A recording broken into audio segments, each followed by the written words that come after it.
Hola, volvemos entonces con el encuentro.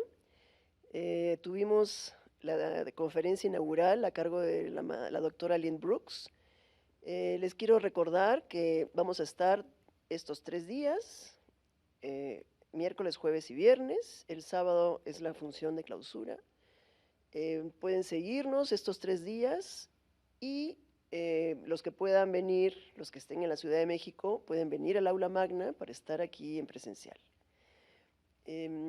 Vamos a continuar con la primera mesa y entonces le dejo la palabra a la doctora Peggy Murray, que va a hacer la presentación de los siguientes ponentes.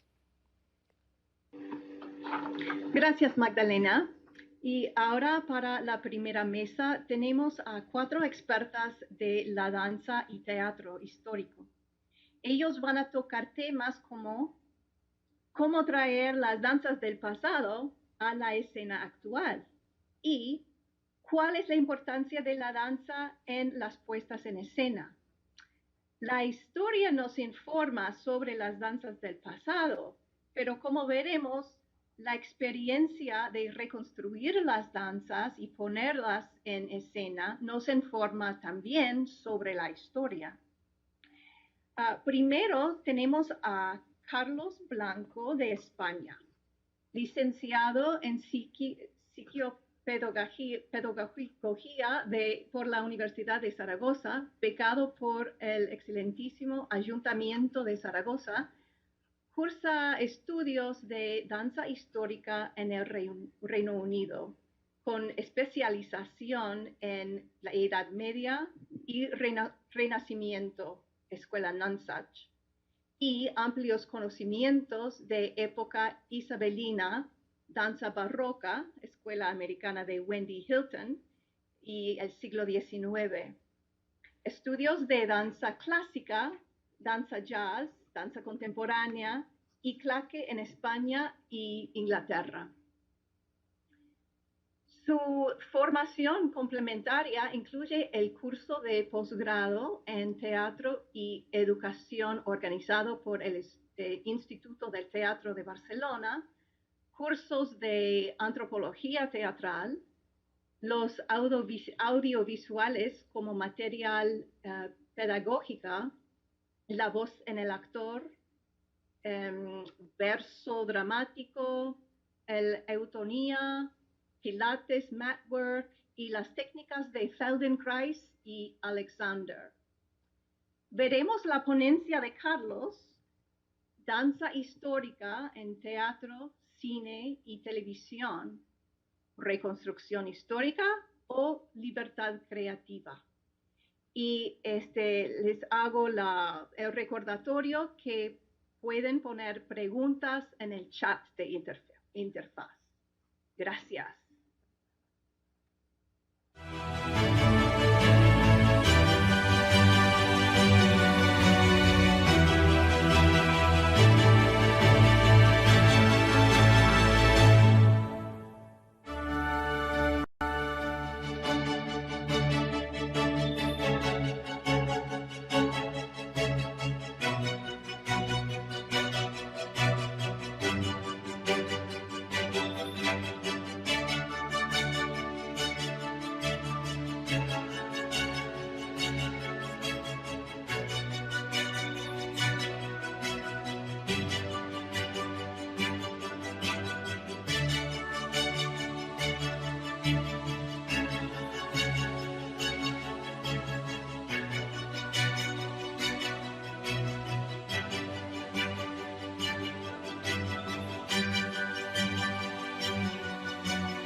En esta comunicación voy a presentar las diferentes herramientas metodológicas que pienso pueden ayudar a clarificar el dilema entre un tratamiento historicista de la danza histórica y la libertad creativa en su utilización tanto en el teatro como en cine o televisión. Usaré como ejemplos algunas producciones audiovisuales desde los años 1950 hasta la actualidad.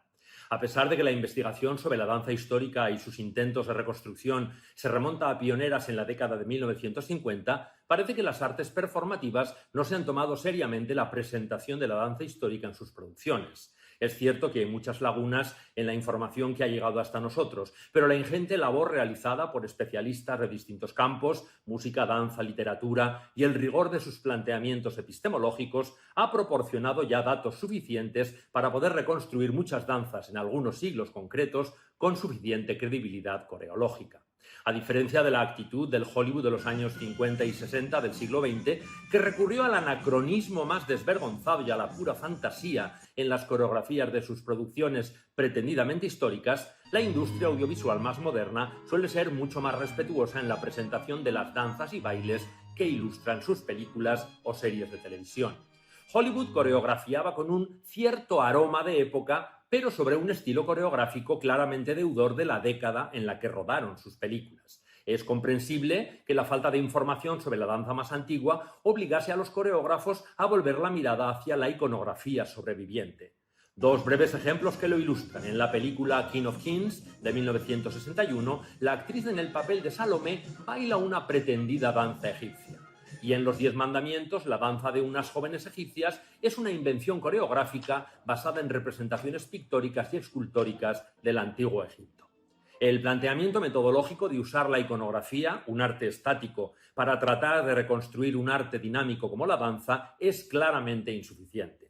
Los frescos o las imágenes de los manuscritos iluminados medievales y los grabados o pinturas renacentistas tienen las mismas limitaciones. Incluso las tienen las ilustraciones de los tratados de danza que, escritos con la intención de enseñar a danzar a sus contemporáneos, nos ofrecen una visión congelada de ciertos movimientos, de los que no sabemos ni su principio, ni su final, ni sus pasos intermedios.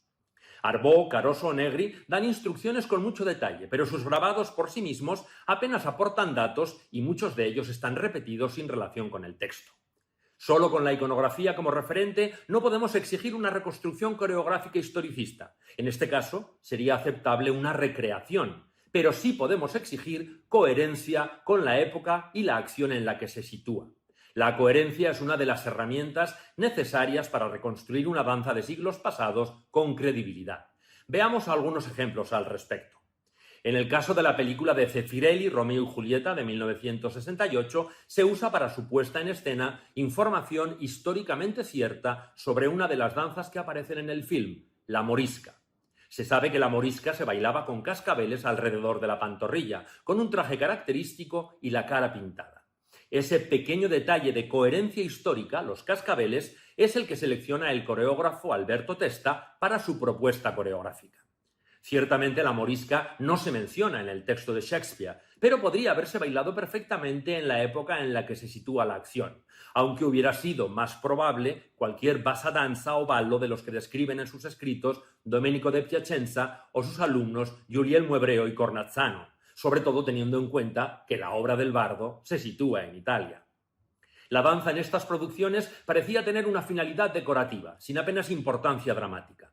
Es con el cambio de paradigma respecto al concepto moderno de dramaturgia y con el aumento del interés público por la danza histórica cuando teatro, cine y televisión empiezan a ver la importancia que la danza puede adquirir como un personaje más en la trama. ¿Por qué digo esto? Tradicionalmente la dramaturgia se reducía al libreto. Incluso en el ballet era simplemente la base narrativa que se traducía en movimiento. Hoy por hoy, la dramaturgia moderna es un concepto que incluye un posicionamiento estético e ideológico, además de literario. Esto exige una coherencia en el relato que incluye el uso de la danza con valor dramatúrgico. Este uso no es algo nuevo. El teatro del siglo de oro, tanto en España como en los virreinatos de América, está lleno de danzas y bailes que no solo hacían más atractivas sus representaciones, sino que además caracterizaban a sus personajes reflejando su estatus social según qué danza o baile ejecutaran y situaban las escenas en su contexto social o geográfico sin precisar decorados. Veamos un ejemplo. Cómo una sola frase puede situar geográficamente una obra lo proporciona Lope de Vega en una acotación de los Guanches de Tenerife, que dice: músicos, bailen canario. Siendo las Islas Canarias, archipiélago al que pertenece la isla de Tenerife del título, la hipótesis más aceptada del origen del canario, tan solo citando la danza se situaba la acción. Para situar la escena en una casa noble, solo hacía falta introducir la figura del maestro de danzar, ya que las mujeres no recibían sus clases en las escuelas, reservadas solo a los hombres, sino en sus domicilios. Como ejemplos de la danza y el baile como definitorios de la personalidad o el estatus, citaré unos pocos de los muchos que existen en el repertorio teatral. Francisco de Navarrete y Rivera estructura su entremés La Escuela de Danzar con muchas referencias a bailes y danzas de la época. Los diferentes personajes piden a un maestro de danza una danza o baile. El autor utiliza el tipo de danza que pide cada uno para definir tanto el estatus como la personalidad de los personajes. Por ejemplo, el labriego elige bailar un villano, un baile asociado a las aldeas y a los personajes populares. La dama, muy melindrosa, elige una gallarda, una danza cortesana más acorde con su posición social. Al barbero le sugieren un pasacalles y él se niega porque es baile de azotados. El autor sabe que los espectadores de la época conocían el paseillo correccional por la ciudad que se les daba a los condenados por delitos menores. El nombre de la danza, pasacalles, cuadra muy bien con los paseos humillantes que sufrían los azotados y por ello la sugerencia adquiere un gran valor cómico en la escena. Al final, el barbero elige bailar un canario. Lope de Vega utiliza generosamente el valor dramatúrgico de la danza en sus obras. Así, una dama noble como Finea, en La dama boba, descubre su gusto por lo popular cuando le pide al maestro que imparta la clase con tamboril y confiesa que prefiere las danzas de cascabel, las populares, a las de cuenta, las que bailaban nobles y reyes. El caso contrario se da en El villano en su rincón. Lisarda, una joven pueblerina, señala la danza como ejemplo de su formación cuando declara: yo no soy el lenguaje labradora, sé escribir, sé danzar, sé cuantas cosas una noble mujer en corte aprende. Este valor dramatúrgico aparece también en el resto de Europa. En las obras de Shakespeare, la danza podía aparecer de varias formas. En vez de ejecutarse, se nombraba y servía para crear imágenes en el espectador que definieran la personalidad y el carácter de los personajes, o bien se bailaba como parte de la acción, haciéndola avanzar. El valor dramatúrgico ya se subrayaba en algunos textos teóricos. Existe un raro tratado publicado en 1641 por un tal M. de Saint-Hubert con el título de La manera de componer y llevar al éxito los ballets, donde se dan algunos consejos para lograr el éxito en esta empresa. Uno de ellos es adecuar los papeles a la competencia técnica de los bailarines y que los pasos de la coreografía respondan a la música y a la personalidad de cada personaje. La dramaturgia de la danza ya se refleja en las producciones más modernas que se han hecho para cine y televisión, como comentaré más adelante. Aunque Zeffirelli ya intuía su valor cuando aprovecha la morisca que he citado antes para el primer contacto físico de Romeo y Julieta, dando otra dimensión a la escena. En Orgullo y Prejuicio, la danza es especialmente importante tanto en el cortejo de los protagonistas como en la propia estructura de la novela. En sus adaptaciones a cine y televisión normalmente se usan las popularísimas country dances inglesas, pero aunque coreográficamente su reconstrucción sea historicista, resultan anacrónicas ya que suelen pertenecer a otra época anterior a la regencia, a veces hasta un siglo antes. Y en la mayoría de los casos, al anacronismo se suma una ejecución nada fiel a las instrucciones escritas. Otro valor dramatúrgico de la danza es el uso de su lenguaje específico para los juegos de palabras con doble sentido. Juegos de palabras que el público adoraba y que jalonaban de comicidad muchas escenas. Pongo de ejemplo El maestro de danzar, de Lope de Vega. Resumo brevemente el argumento. Un joven noble, Aldemoro, se enamora de una joven noble, Florela, y para conquistarla se hace pasar por maestro de danzar, el único modo de poder entrar en su casa y poder estar a solas con ella sin la vigilancia constante del padre. Él le declara su amor y ella lo acepta. Durante toda la obra han de disimular, pues ni el joven es maestro de danzar, ni dan realmente clases de danza cuando están solos. Así que usan el lenguaje de la danza como un código secreto para hablar entre ellos. En la presentación del supuesto maestro de danzar a la familia, la hermana de Florela, Feliciana, le interroga. Dice Feliciana: ¿qué danzas sabéis? Y contesta Aldemoro: muy muchas. Sé una francesa nizarda y sé una buena gallarda. Y Feliciana, sospechando, dice: «Nizarda, ¿qué danza es esa?». Y Aldemoro le contesta: «Cabriola, abrazo y salto». Feliciana, que sigue sospechando, dice: «¿Cómo abrazo?». Y Aldemoro dice: «A la francesa». Y en una parte a su amada le dice: «¿Y cuál os le diera yo a la española también, mi bien?». La nizarda es una danza citada por Negri en Le Grazie d'Amore, y por su descripción algunos pasos parecen similares a los de la volta, una danza escandalosa que justificaría la descripción que hace Aldemoro de abrazo y salto. La escena continúa y la hermana quiere saber qué más danzas conoce ese maestro aparecido tan repentinamente. Aldemoro responde que danza también un furioso. El furioso es una danza anónima que recoge Caroso en su tratado Il Ballarino. Florella cita también la cerdana y Aldemoro señala que es una danza para máscara escogida. Aldemoro, aunque no es maestro de danzar, muestra los conocimientos de danza que tenía cualquier caballero noble, porque la cerdana es una danza habitual en los saraos y máscaras de la aristocracia. Por ello contesta: para máscara escogida. Son muchos los ejemplos que ofrece el teatro del siglo de oro de juegos dilógicos que toman la danza como referencia y que deberían advertirnos de que no debería desdeñarse su valor dramatúrgico cuando las presentemos al público, sobre todo en las producciones sobre un escenario teatral, donde pueden ser mucho más que una mera exhibición de danzas con maravillosos vestidos de época. Otro planteamiento que debemos considerar cuando se reconstruyen las danzas es la extrapolación de movimientos y diseños espaciales de siglos más modernos retrocediendo en la línea temporal. Esta es una de las herramientas más controvertidas y que hay que utilizar con más sensibilidad. En los primeros intentos de ser históricamente correctos, investigadores y coreógrafos cometieron un error bastante frecuente: pensar que como algunas de las danzas han mantenido su nombre a lo largo de los siglos, también lo ha hecho su estructura coreográfica.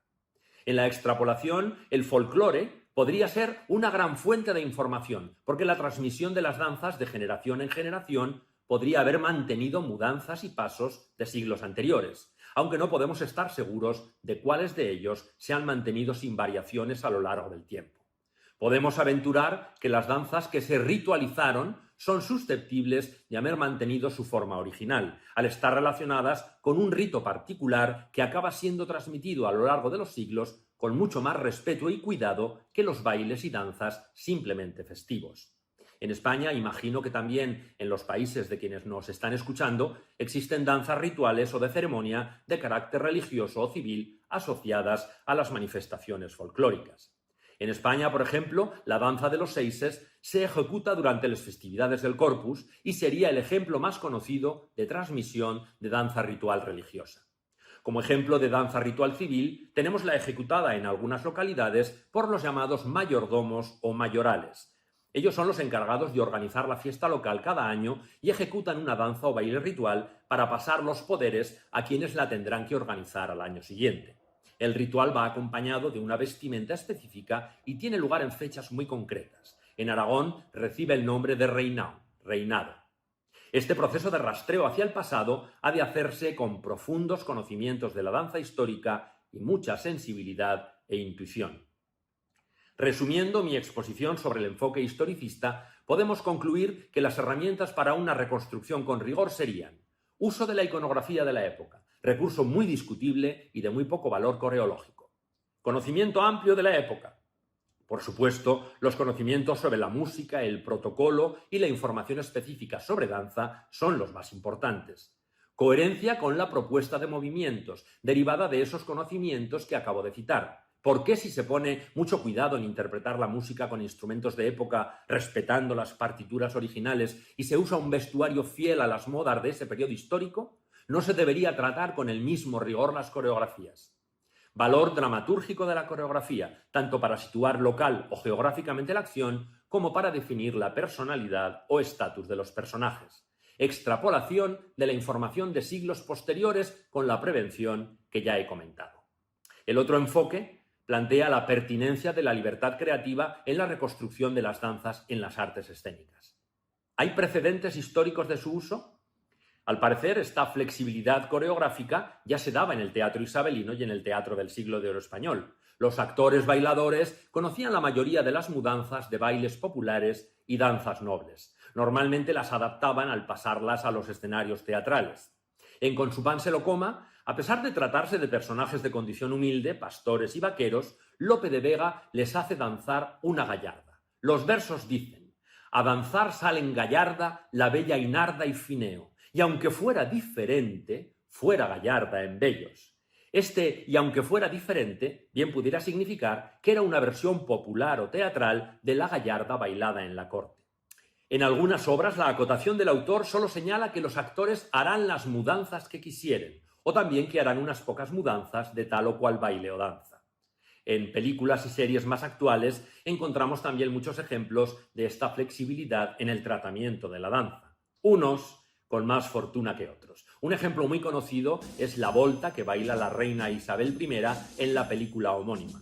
Se toma demasiadas licencias, como esos desplantes toreros y esas palmas con sabor flamenco sin justificación histórica, y versionan el paso fundamental de la volta, el que le otorgó su fama de escandalosa, la elevación de la dama, sacrificando su ejecución historicista en aras de la visión de la escena del director.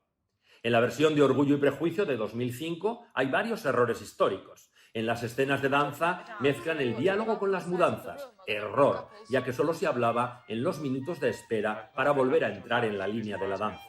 Y a veces, en vez de hacer los pasos saltados, los caminan para poder decir el diálogo más fácilmente. El interés dramático supera a la autenticidad histórica. ¿Hasta qué límite deberían modificarse las coreografías al gusto del público moderno? Vendrá determinado por el enfoque del director o coreógrafo y tal vez por el público mismo. En esto último podríamos abrir una amplia discusión. En mi entrevista a la bailarina e investigadora Diana Campo, ella lo dejaba muy claro. Su planteamiento era muy diferente cuando el público estaba integrado por musicólogos, especialistas o investigadores que cuando era un público estándar. Y aunque en este segundo caso no perdía el rigor de su propuesta, sí que la presentación variaba. Pero ¿esa libertad creativa realmente genera mejores resultados artísticos o mejores productos comerciales? Ese es también el dilema. He intentado exponer distintos enfoques sin tomar partido. El debate está abierto y su riqueza dependerá de las aportaciones que hagamos quienes nos acercamos con respeto a la danza histórica. Muchas gracias por vuestra atención.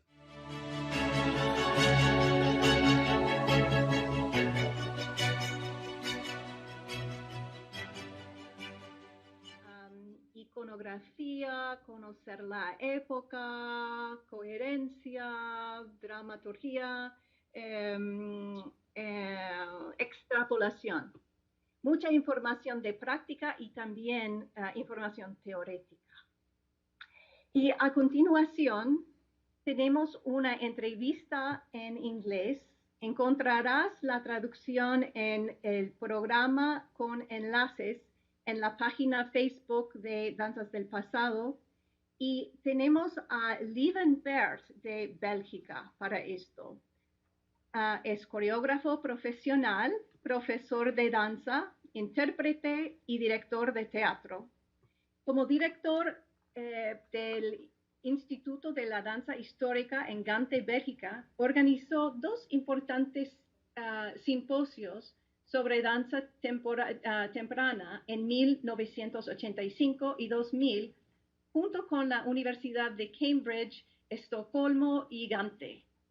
Como productor de festivales históricos, se especializa en reconstrucciones de repertorio desde el periodo medieval hasta el periodo moderno temprano. Como tal, diseña conceptos especiales basados en la gente y lugares en cuestión. En esta entrevista, Lieven y yo hablamos del patrimonio subestimado de la cultura dancística italiana en los siglos XV, XVI y XVII. Ahí vamos. Gracias.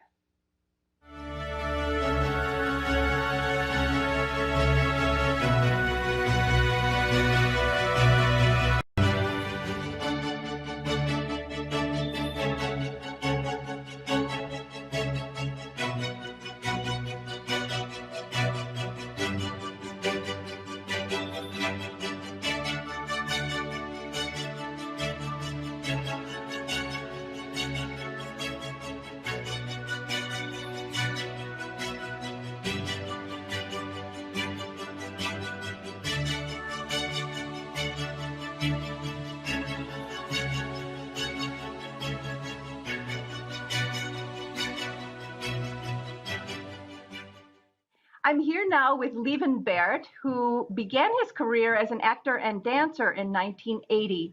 And during those first years, he specialized in the Italian repertoire of the 15th and 16th centuries with Barbara Sparti and Angine Phoebes. And those are teachers of a generation that unraveled and gave us the grammar and technique of these dance styles. So, Lieven, what was their influence on your way of thinking about the dance styles? Yeah, first of all, I mean, these two ladies and also other teachers, but these were the main teachers. They learned me to analyze the sources and to learn the grammar of the style, you know. Even if, I mean, there are a lot of choreographers and a lot of actors who are thinking about a certain way of dancing, which is influenced by social media, by films, but not always by very historically informed persons. And also by, let's say, the 19th century discovery of early dance in dance history, because they rediscovered early dance late in the 19th century, and they had this kind of very hybrid version, which was maybe a little bit romantic also. So the two ladies, I mean, put my nose in the sources, and they pushed me and obliged me to go really deep into the treatise to understand every detail of these treatises. And that from that point, you can go further. And I think Sparti was a little bit more severe, and Angine Phoebes was a little bit more theatrical. So I could appreciate both ways of working with this kind of material. Great. And so speaking of these sources, these Italian sources, tell us how important they were, and what do they tell us about real history? Well, I mean, first of all, we have to be aware that, especially in the 15th century, there are manuscripts. So they were written down by a certain person or several writers, because even if we talk about the biggest dance master we know, Domenico da Piacenza, it has been sorted out now today very late that the handwriting is not only his, maybe it's not even his handwriting, there's different handwritings, but I mean, why? I mean, we have to be aware, why do people write down dances at that period? So clearly for Domenico, he wants to place dancing, or he wants to place dancing next to architecture, next to painting, next to music, next to mathematics as an art. So he finds out, or he tries to construct, very similar to treatises on all these other disciplines. He wants to elevate dancing from something what people do by experience and oral tradition into a kind of concept of art. And that's why most of the dance treatises, very far away into centuries, they call l'arte de ballare, l'art de bien danser, l'art de décrire la danse. So people want to give you a system, or want to modify a little bit the way we dance. So that's one thing. So later on, the books were printed in the 16th century, I mean, especially by Negri and Caruso, so they got a little bit more spread out. But I think the manuscripts never went away. I mean, they stayed in the courts in Italy. But of course, because people traveled so much, and there was so much diplomatic traffic, but also commercial traffic between France, Italy, the Burgundian state where I'm living, or my city was part of it.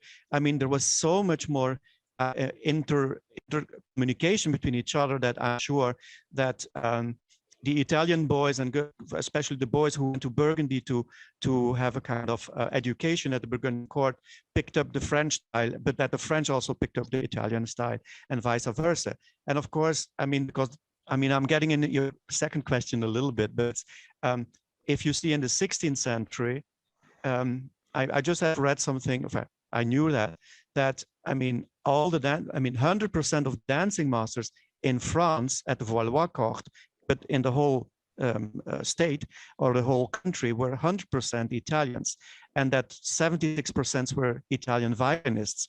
So it means that, and if you read the introduction in Negri, where he explains, he mentions about 64 dancing masters, and they were working in Poland, in Spain, in France, in England, in Flanders.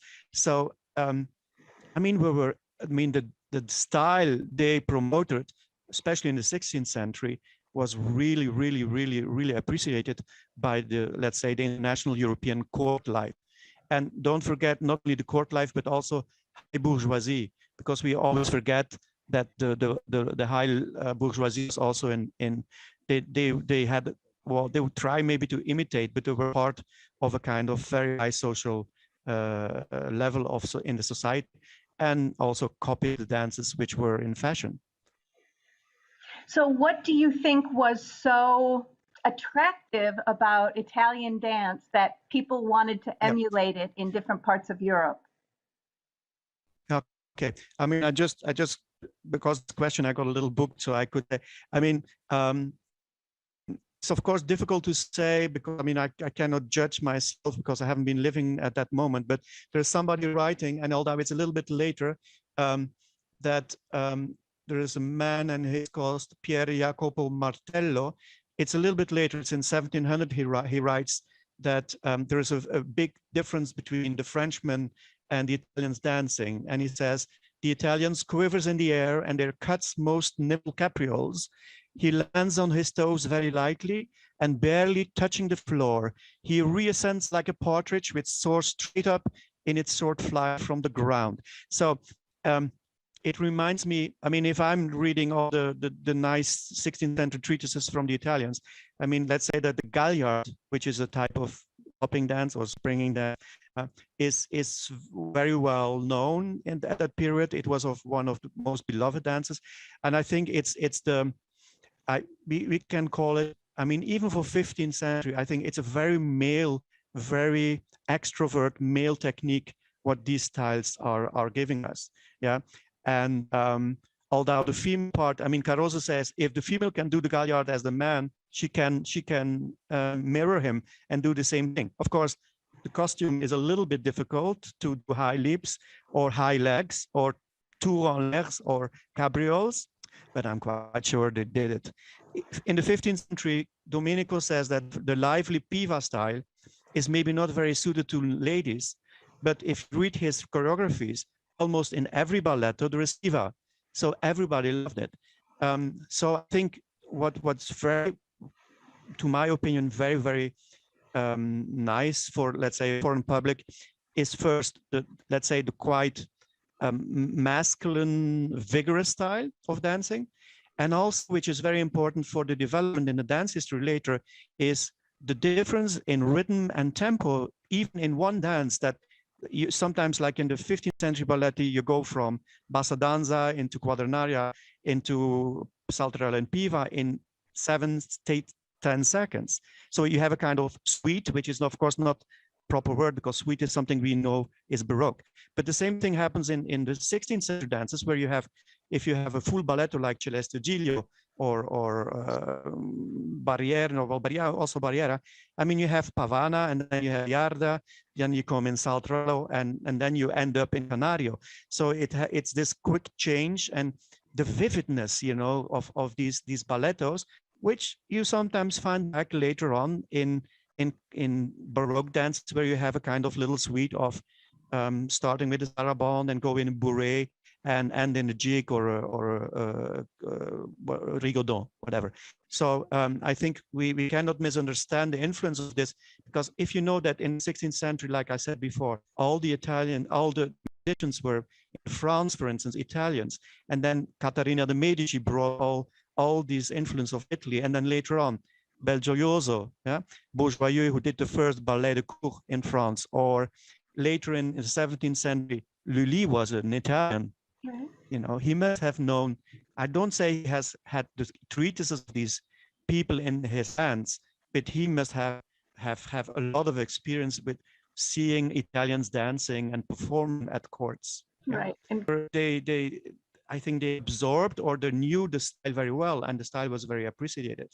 So all that, you know, we can live on the written treatises alone. We have to be very conscious about the fact that there is that dancing is a physical thing and it's an oral thing that people just were teaching to other people, and I mean, if I worked 12 years in Spain, and what I learned there from other Spanish dancers, I took with me. I didn't write it down. I took it with me, and at a certain point, steps pop up in my choreographies or in my constructions, you know, and I don't even mention it in a book. I mean, the people who have been writing down are it's we only have like 3 or 4 big treatises for the 16, and then we have the 3 dancing masters of the 15, but there is so much more. And I just was reading a little bit that, I mean, the biggest dancing masters like Bono or Lavognolo have never written down anything. I mean, I just mentioned 2 names which are mentioned by all dancing masters as the biggest and the most important and the most excellent, and they have never written anything down. So there we have, of course, a black hole we cannot search, but I'm sure there's still a lot to be found for, let's hope. Absolutely. That we get down somewhere. Well, let me ask you, you are going to leave us with a Galliard video, but can you explain that Galliard video? Tell us what we'll see. Yeah, so we made this, it's a long time ago, 20 years ago, very quickly. And it was for me was a little bit the turning point that I said, okay, we know everything about the things which have been written down in choreographies like Caroso's ballettos and Negri's ballettos. But they have also this wonderful Galliard variation, which are written down by Luti and Lucio Compasso, Lupi, and the Santucci manuscript, which is, you know, this very complicated Galliard variation. And like this man said, and what I think, the Galliard is a very masculine dance. And it was the first time in my career that I got, let's say, the opportunity to work with 6 professional male dancers to do it. So I tried to build in a lot of turns and jumps and double tour en l'air and a lot of cabrioles, because, I mean, that's a specialty of the Italians. If I can, of course, it's a little bit exaggerated. But since I had 6 men, and I was dancing also in it, but the 5 others were from Spain. So I tried to use as much as technique which was possible at that time in rehearsing, to do a lot of cabrioles and tour en l'airs and high kicks in the air. So I used the description of Cesare Negri, where you have the kick on the tassel, which is actually an exercise where you need a high leg, you know. And of course, a man can do it because we have trousers. With a skirt, it's impossible. So it's a kind of, let's say it was my first exercise or my first trial I tried to make a kind of masculine Galliard with, and I made, of course, a little bit spacing in it because it's a performance. And it was for the Charles V year here in Ghent in the opera. And it was with a company from Spain, but I was doing that Galliard for them. Oh, that sounds great. So I tried to, a masculine Galliard. Great. Well, we'll look forward to seeing it. And thank you so much, Lieven, for joining me today. Thank you very much for your information.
Bueno, muchas gracias, Liven.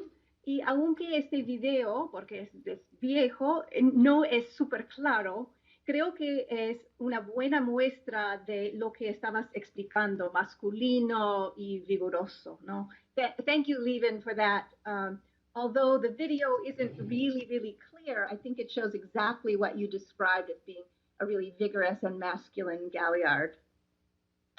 So, para todos que están viendo, no se olviden buscar las traducciones al español en nuestro programa con enlaces por Facebook, Danzas del Pasado. Okay, ahora tenemos a Ken Pierce de los Estados Unidos. Ken Pierce se formó en ballet y danza moderna con becas en el American Ballet Theatre School y en Merce Cunningham Studio. Se ha especializado en danzas antiguas, especialmente el Renacimiento tardío y barroco, desde hace 3 décadas como coreógrafo, reconstructor, bailarín y maestro. Ha colaborado con compañías de danzas antiguas en ambos lados del Atlántico y sus coreografías han sido presentadas en talleres, festivales en Europa, Canadá y Estados Unidos. Dirige el programa de danzas antiguas en el Longy School of Music del Bard College y danzas antiguas, trabaja en la Facultad de Integrarte Studio en Boston, en Estados Unidos.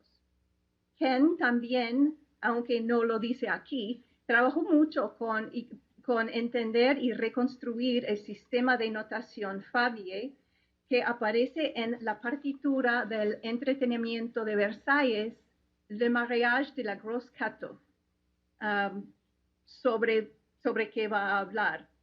La Grosse Cato o la Gorda Katie. Y ahora tenemos la presentación de Ken.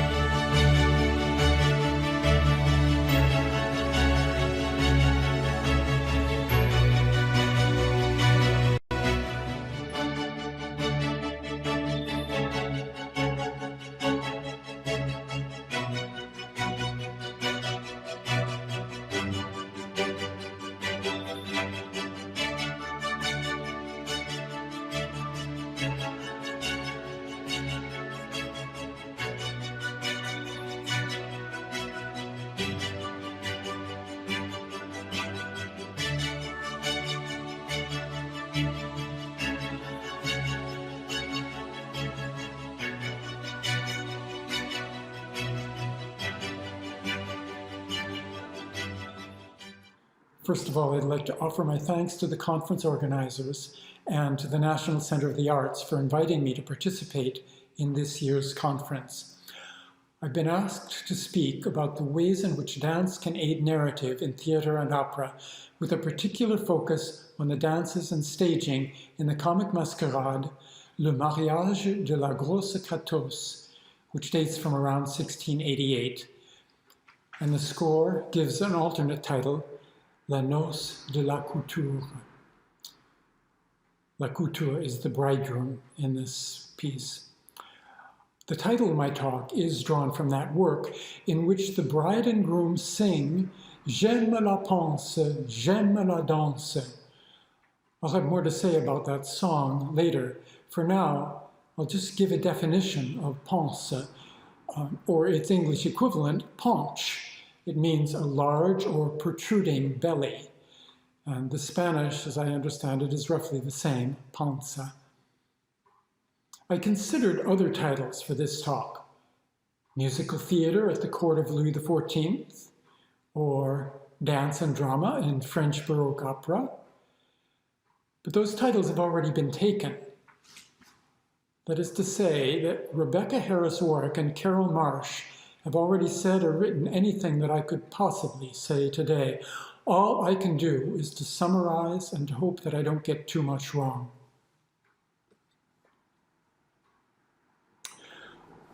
When looking at the sources for any work that includes dance, we may ask two related questions.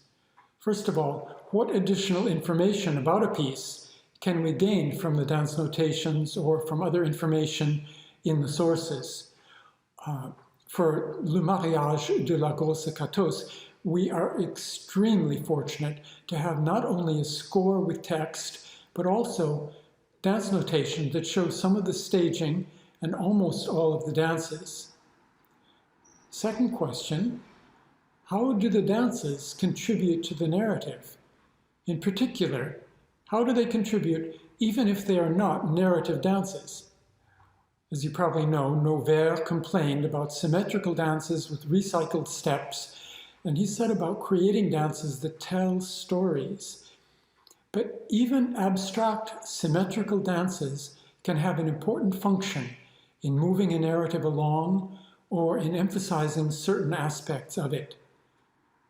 These two questions are related because information from notations can provide added detail about how the dance supports the narrative, and the place of the dance within a narrative can help us interpret notations.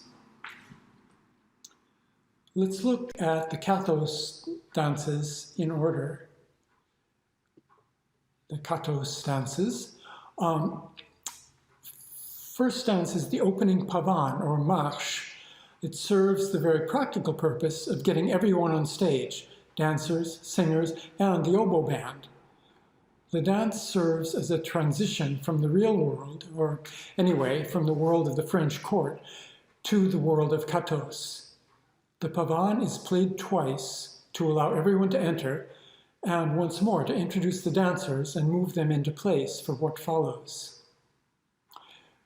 The score says nothing about a dance to the chorus, Allons. I'm going to interject for a moment, talk about the notation for just a little bit.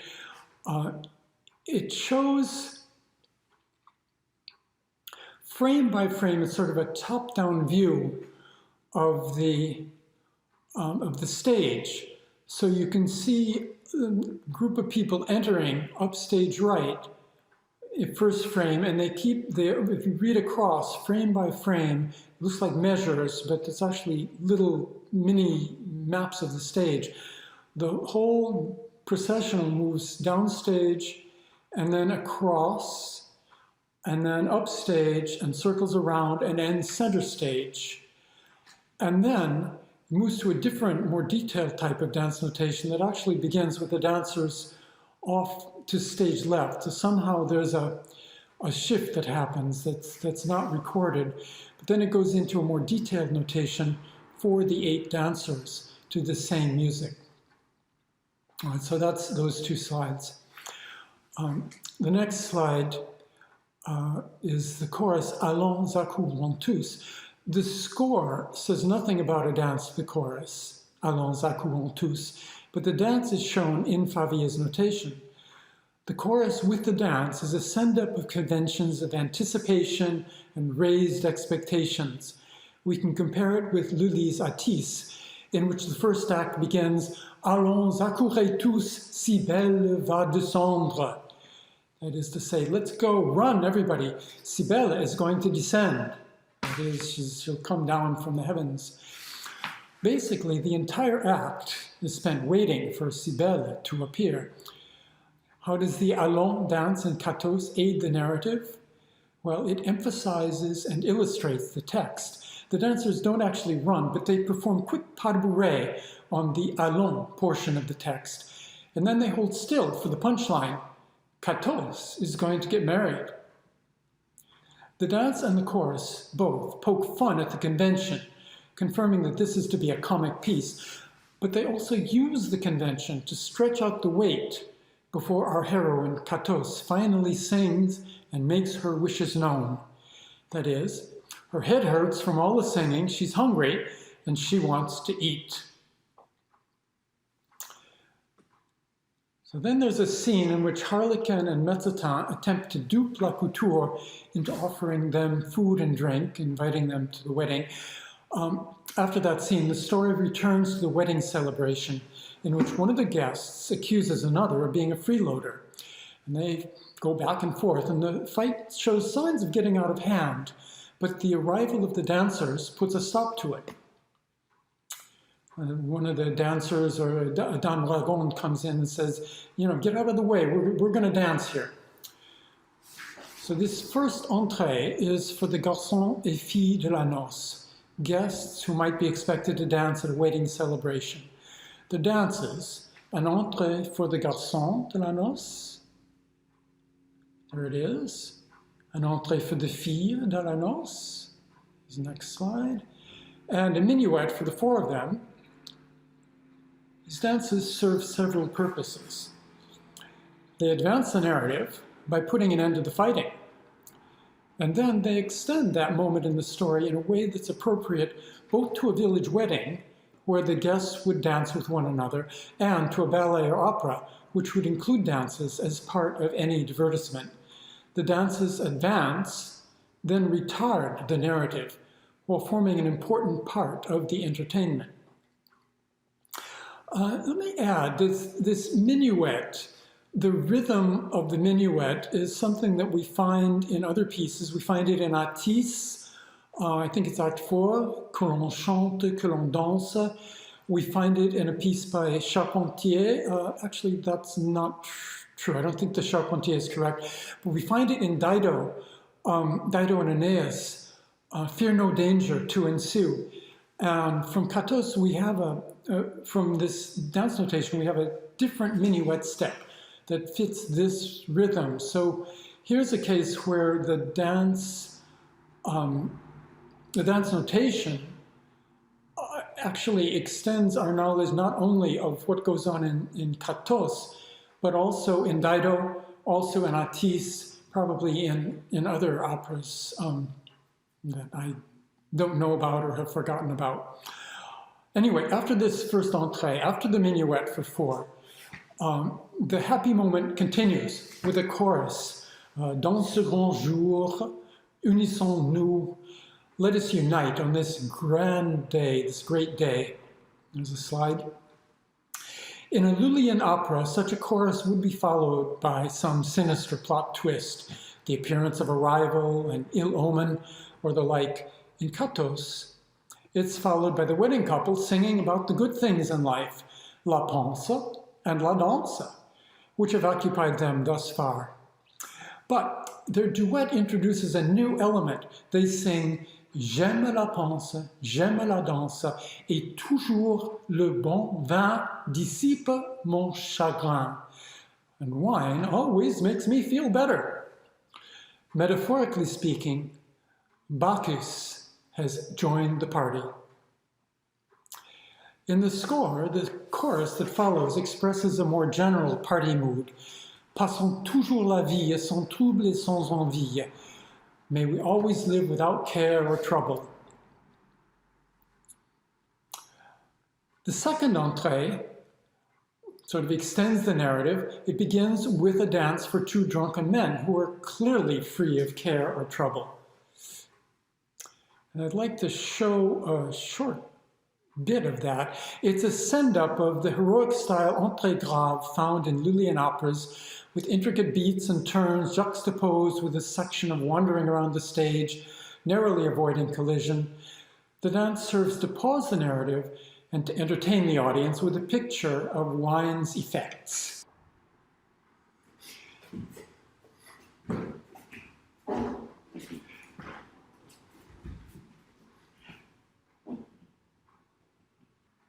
Okay, following the drunk dance, there's a dance for the bridegroom, la couture, and 4 female wedding guests. The score shows merely rigodon pour les filles de la noce. It's only from the notation, and you can see on the slide there, that we learn that la couture is there as well, dancing center stage amid the 4 women. His presence in the dance certainly adds some interest to the narrative. Just how well does he know these women? Is he losing interest in Catos already? Would she care either way? Probably not. And here, I can't help thinking of Stanley Holloway singing and dancing Get Me to the Church on Time in the film version of My Fair Lady. It's really, if you haven't seen it recently, or if you haven't ever seen it, Do check it out. So there's another future bridegroom. He's getting married the next day, and he's going around, doing all the drinking and carousing that he can prior to the wedding moment. The notation also indicates that La Couture performs a solo following his dance with the four women. So it's to the same music, the rigodon music. It's played one more time through. La Couture dances one more time through the air. The solo isn't notated. It may have been improvised or it may have been forgotten before it could be notated, or Favier simply may not have felt it worth notating.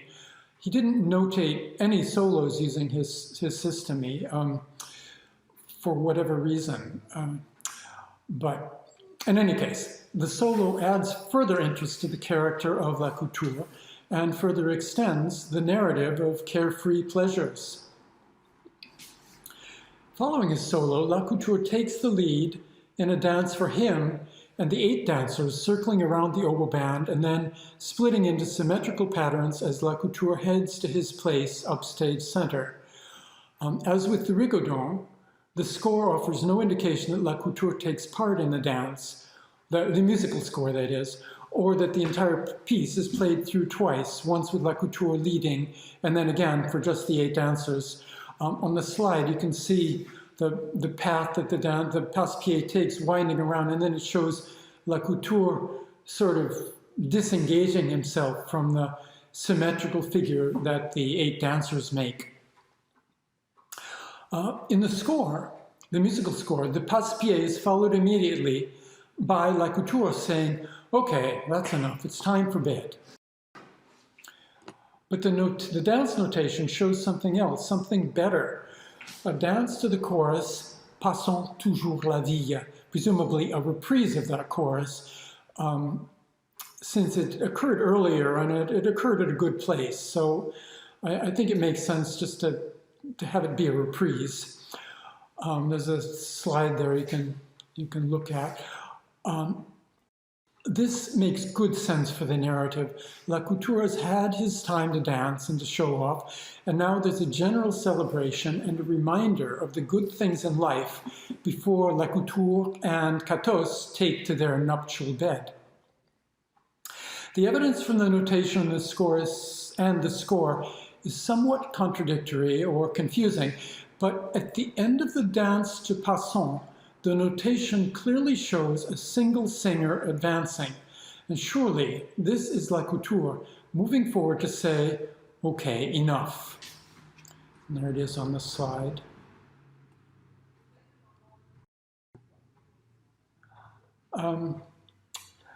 So once Catos and La Couture retire, there's a charivari, a bout of raucous noise-making and singing designed to disturb the happy couple, keep them from doing what they probably want to do. This charivari chorus might have been accompanied by some dance movement, as in the first chorus, Allons, but no dance is notated. We don't know for sure that there was dance there or what it might have looked like. Probably something somewhat chaotic to match the mood of the charivari. Following the charivari, there's a reprise of the pavane. The oboe band moves into a new position at one side of the stage, the singers assemble at the other side, and the dancers dance center stage for a bit before joining a general recessional, a return from the world of Catos to the world of the Sun King. So the dancers have to leave just as they entered. In conclusion then, Le Mariage de la Grosse Catos offers several useful examples of ways in which dance contributes to narrative shape and flow, ways in which the stories of La Panse and La Danse intersect and reinforce one another. Thank you.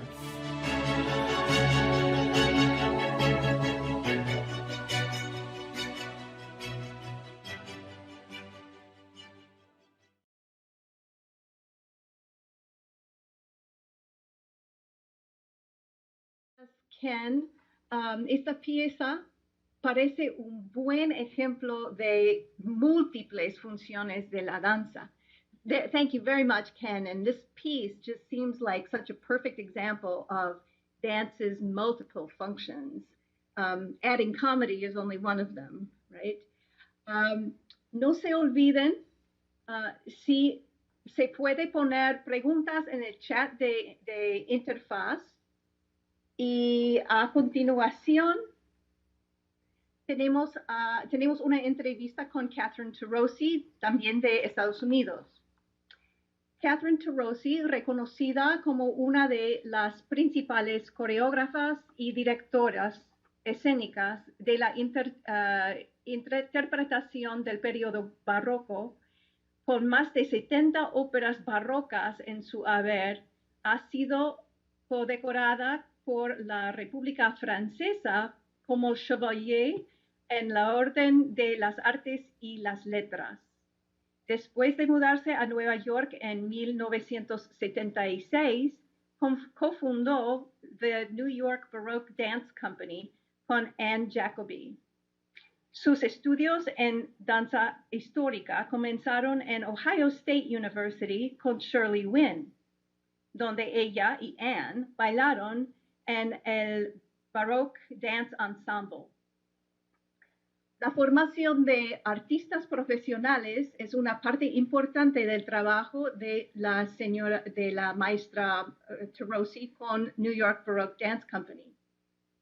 Los ex miembros de la compañía incluyen a Ken Pierce, Thomas Baird, Paige Whitley Bogus y Carlos Fitante, todos quienes han comenzado sus propias compañías o carreras como coreógrafos históricos independientes. Los miembros actuales de la compañía, formados por la maestra Tarosi y ahora activos en el campo como coreógrafos, incluyen a Patricia Beeman, Caroline Copeland, Sarah Edgar, Rachel List, Alexis Silver, Ani Udavecki, and Julia Bexton. Catherine y yo basamos nuestra entrevista en un artículo que ella escribió, Más allá de la danza noble, convenciones en la coreografía y la ejecución dancística en el tiempo de Hippolyte Aristi de Rameau. Encontrarán un link a este artículo y la traducción a esta entrevista en nuestro programa con enlaces por Facebook Danzas del Pasado. Ahí vamos.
I'm Peggy Murray, and I'm very happy to be here with Catherine Tarosi, one of the world's leading choreographer, reconstructors, and stage directors in 17th and 18th century period performance, with over 70 Baroque opera ballets to her credit. And you'll be very interested to read the link to her full and impressive biography. Welcome, Catherine. We're glad you're here with us. Thank you, Peggy. It's a delight to be here and a delight to be interviewed by you. Oh, great, thank you. So I thought that to focus on stage dancing, we might talk about your great article, Beyond la danse noble, conventions in choreography and dance performance in the time of Rameau's Hippolyte et Aricie. And I'm wondering if you can first tell us a little bit about that piece and its period and about your role with it. It actually was one of the first operas that Jean-Philippe Rameau composed in 1733. And it's a tragédie lyrique, which means that it's based on a Greek myth, and it has a prologue and 5 acts, and it sort of follows the development of a literature. Anything written in literature would have followed the rules of Aristotle, so it all happens within one day, and these same rules are applied to the opera. And my role was to choreograph.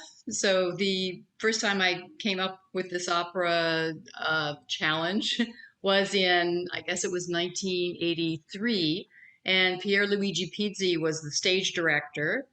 The premiere was at Aix-en-Provence at the festival, the opera festival there in southern France. John Elliott Gardner was the conductor with his orchestra, and I was able to bring my dance company. So as a choreographer, it was really just a delight to work with Jessie Norman. She was singing the lead of Phaedra, and other extremely talented singers. It was also televised by French television. So the pressure was up. This is my notation, and this is what my choreography looks like. I mean, no, that was never the option. So, and that brings up a really good point. For a task like this, what kinds of sources do you have to rely on in order to analyze them to work the choreography?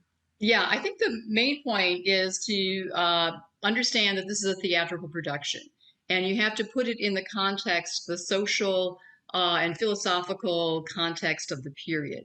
So reading things by Descartes and also Voltaire, understanding what the Enlightenment was about, so that we could see what the references were. What is the philosophical base underneath the opera? Because any work of art is an expression of its own time. And there was very clearly a philosophy and aesthetic about art that was joining music, dance, painting, design. So one has to understand that. Specifically, I was reading Cahuzak's Dictionary on Dance. Also, of course, referring to all the notations, reading reading the philosophers of the time. I think this is all important because it influences, not only does it influence your decisions, but when you're defending your choreography to the director, and if he says he wants something like this or something like that, and you say, no, actually this would be better because it's better to have, to have that down. I also read Diderot and Gallini. So I was reading, treatises on, both ends, before 1733, after 1733, just to get an idea of, what they were thinking. I know that some of our viewers will be familiar with the 18th century Beauchamp-Fouillet dance notation system. What principles do notated choreographies convey about the nature of stage dances? Well, it's good you're asking this because we have to really see the relationship between all the notations that we have and what happened on the stage. And basically, the notations that we have are described by Taubert and Fouillet as being, the ones from the ballroom are pure dance. And so what that means is that they're based on a sense of geometry, measurement, and again, following certain principles of beauty that have already been established and are followed by the other arts. So to get quickly to what these basics are, the dancer normally begins upstage and then proceeds downstage toward the audience in a presentational or introductory passage. So the first 16 measures are the introduction. It's like once upon a time, there was a princess. That's what the first figure always is. The following figures develop the subject that the dance expresses, and it expresses itself through both the symbolic geometry of the dancer's path and through the steps. So obvious things. Circle is unity. If you have two dancers and you're going away, it's dividing. So why are you going away? Why are you going towards the audience? Why are you coming back? Why are you making the infinity sign? Maybe it has something to do with a prayer that's about to be answered by one of the goddesses, and you're hoping that this is going to be in love forever. So you have to really choose what the geometrical paths are, and then the steps on top of that relate to the rhythm of the music, and also give a sense of the dramatic rhythm at that point in the piece. The patterns the dancers trace along the floor are balanced around a center line running up and down stage, dividing the stage in half. So, and some people, since the woman usually starts on the right side of the stage and the man on the left, the right side is good, the left side is more challenging. You have to keep these things in mind. And the pure straight path in life is the center line. Deviating one way, right side to the gods, means one thing. Deviating to the left, perhaps to the bad side or the sinister side, means yet another thing. And then what is the relationship between your two partners? Are you together? Are you apart? What does that space mean in between? Does it mean love? Or does it mean, no, I'm going away from him? So, there's a dramatic sense to the floor patterns.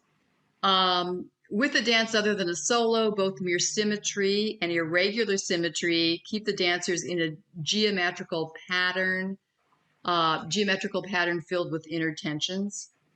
The geometrical track or floor pattern the dancer traces corresponds with the length of the musical phrase and sometimes serves as a visual architecture. So it has to match the architecture of the music. The cadences in the music are marked by the completion of the dancer's geometrical pattern. Now, these are all observations about reconstructing a dance from notation, and I use these to create my own neo-Baroque choreography because these are the rules. So it seems that the dancer assumes an expressive pose at the moment when you come to the cadence or the end of the phrase to help crystallize the passion which has just been explored, or you may be introducing a new subject on the next phrase.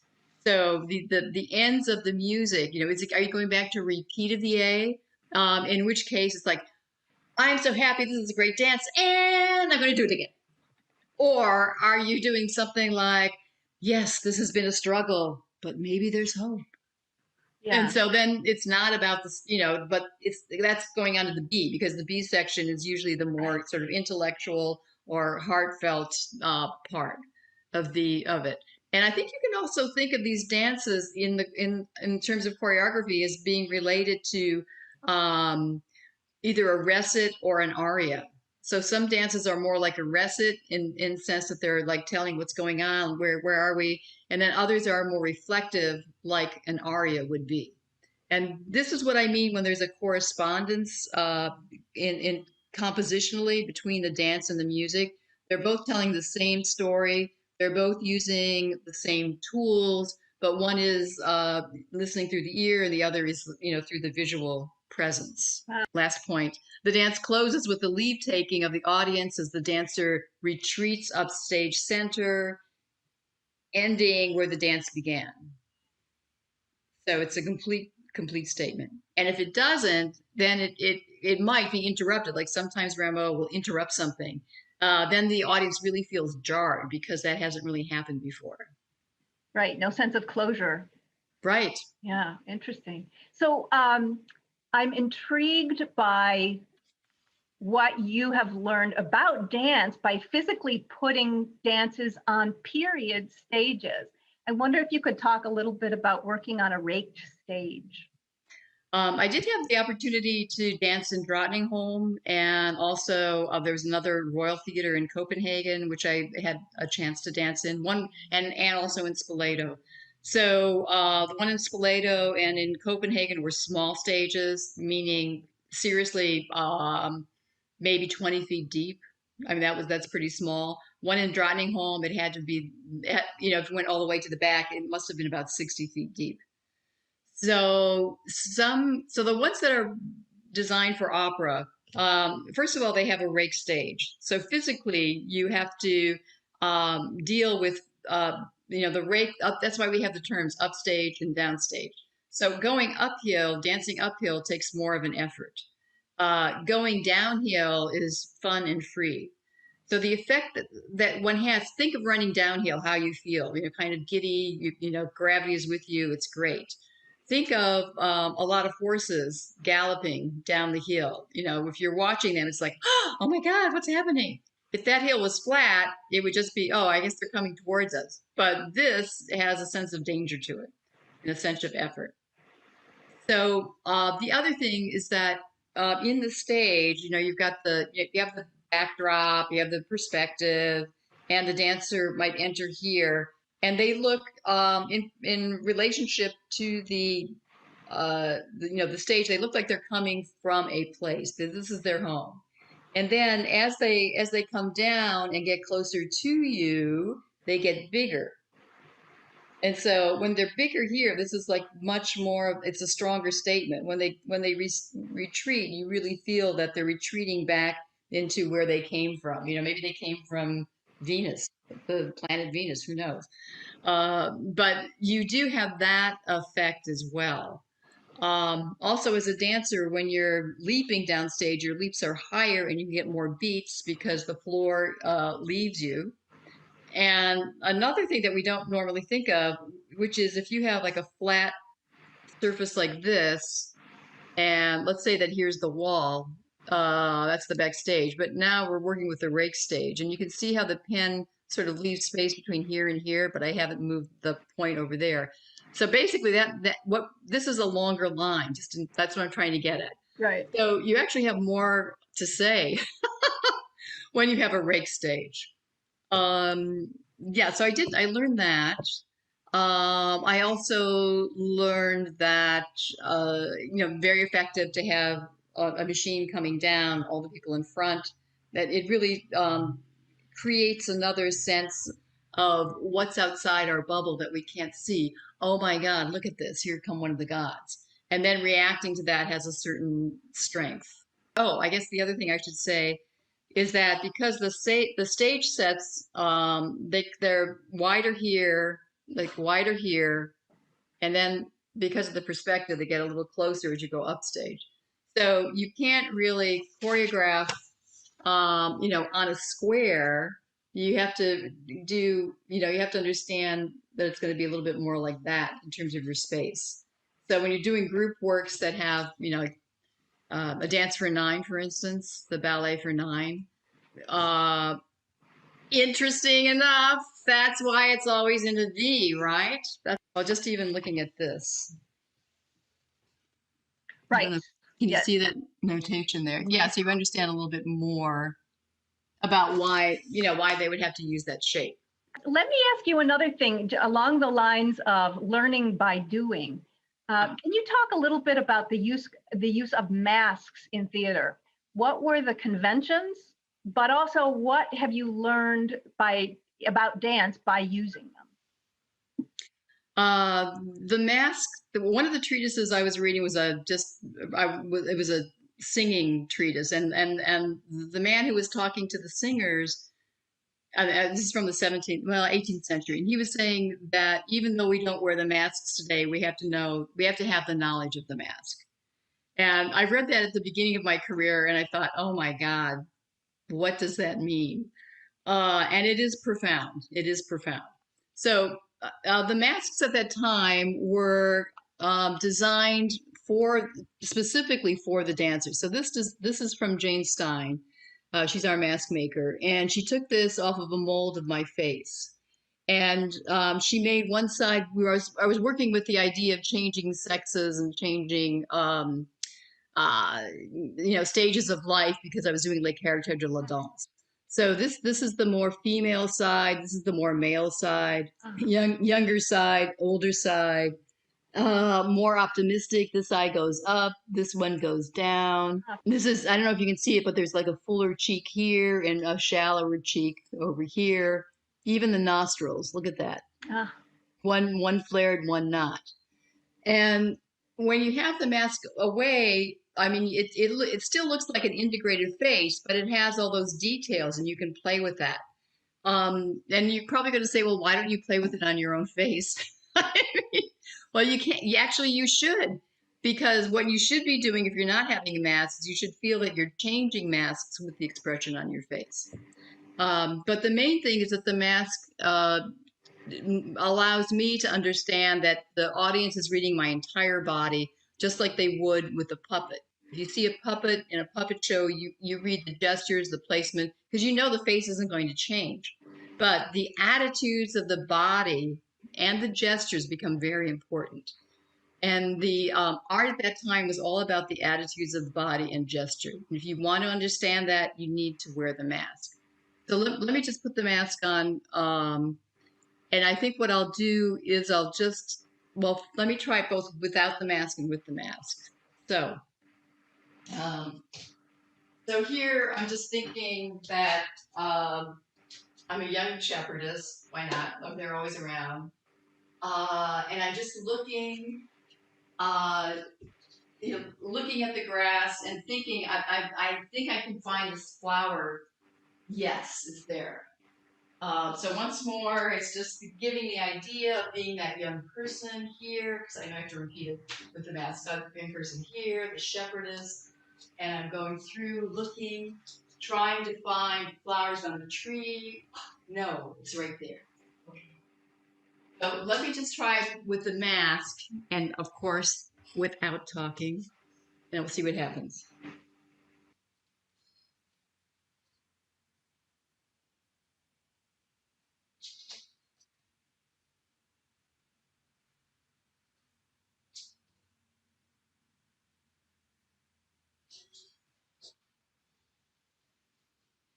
Okay, you're never supposed to take your mask off while the audience is looking at you. But I find that even when I'm doing that, suddenly I have more detail in the way my body is alive. I changed maybe the angle of my shoulders in relationship to my head just a little bit differently. My breath was different. My sense of discovery was different, because the mask gives the dancer feedback somehow. And it literally takes you into another world, which is a world of art. It's not our everyday world. And I think that's what's so magical with the mask, is that it allows the dancer who's been in the rehearsal room, working, sweating. Am I going to fit into my costume? Here it is. And then it allows you to forget all of that and and just to be, present at the moment, and you're always working with the moment. So it really allows you just to be present with the moment, and allows the audience to forget who you are and just to see the character that's discovering the space. Yeah, that's wonderful. Yeah. So I know that to understand expressive gesture, you have turned to acting treatises of the period.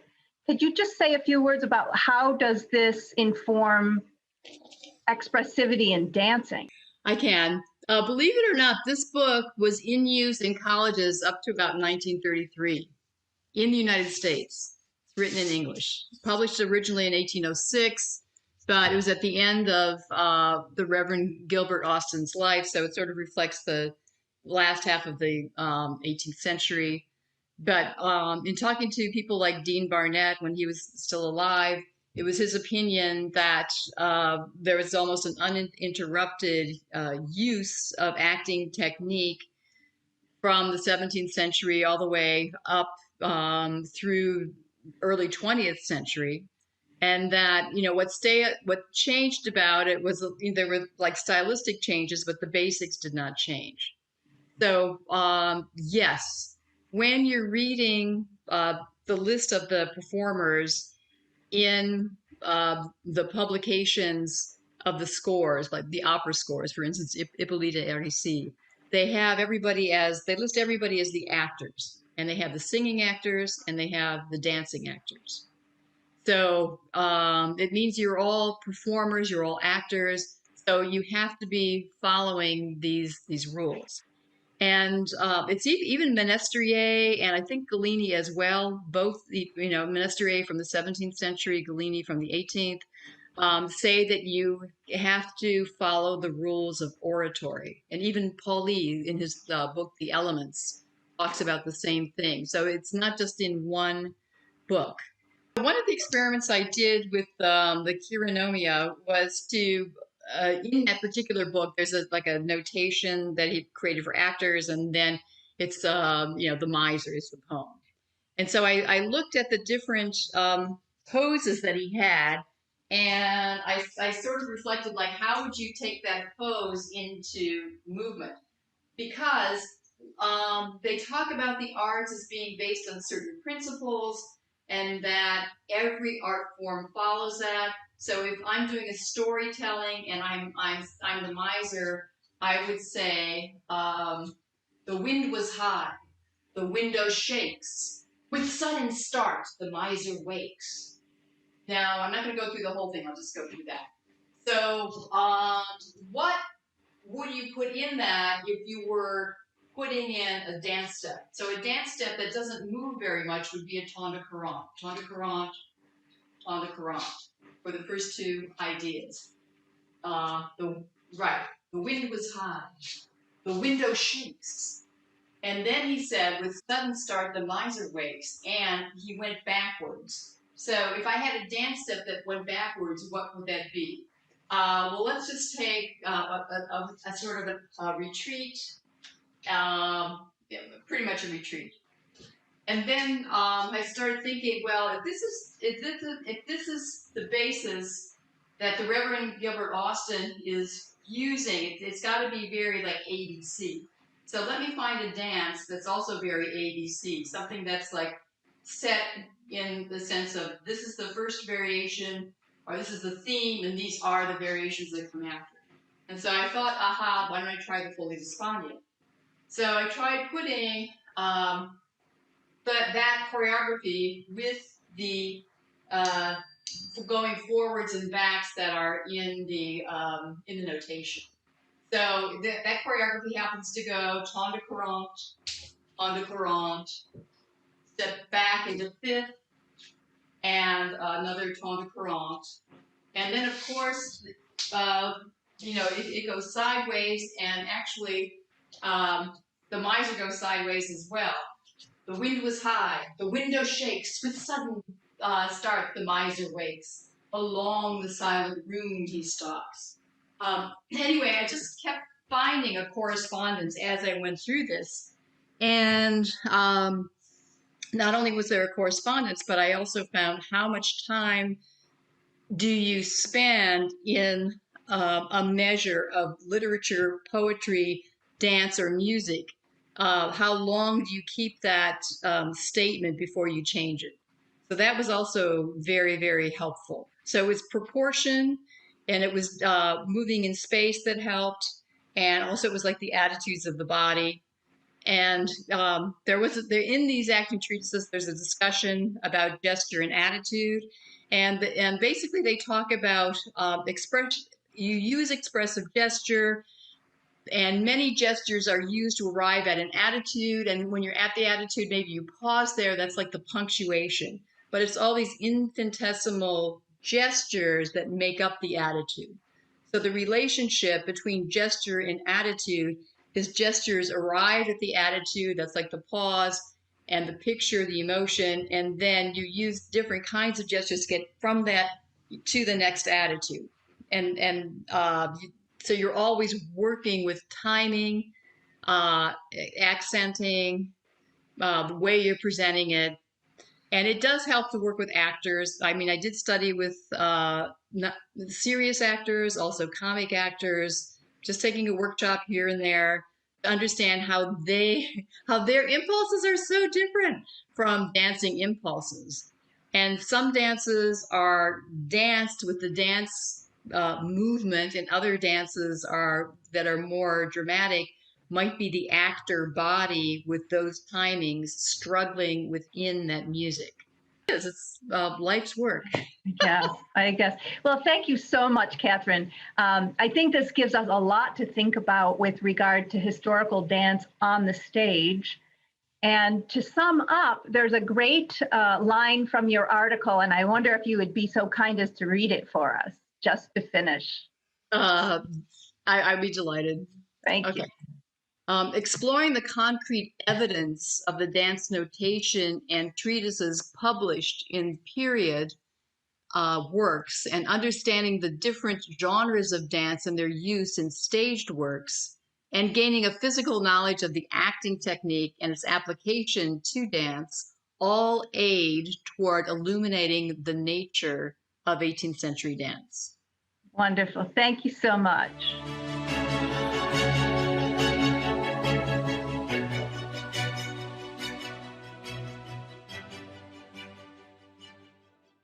Incluir aquí, Catherine. I love the vast amount of information about practice that you were able to include in there. Many, many thanks. Puedo pedir que prendemos los micrófonos y los videos, las cámaras a Carlos, Leven, Ken y Catherine, por favor? Can we have Catherine, Leven, Ken, and Carlos open your mic and turn on your video so we can see you? Qué bueno. ¿No me ves, Peggy? Sí, sí. Muchas gracias, Carlos. A ver, Catherine. Hola, Catherine. Okay. Leven. Voy a dejarle una notita que abra.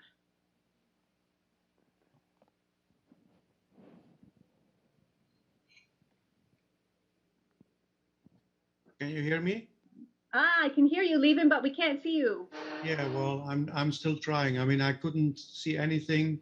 Nothing worked, but I tried. Well, at least we can hear you. Yes, but I tried to. I mean, I don't know why it's not working. I mean, it's just an enigma. Okay, start video.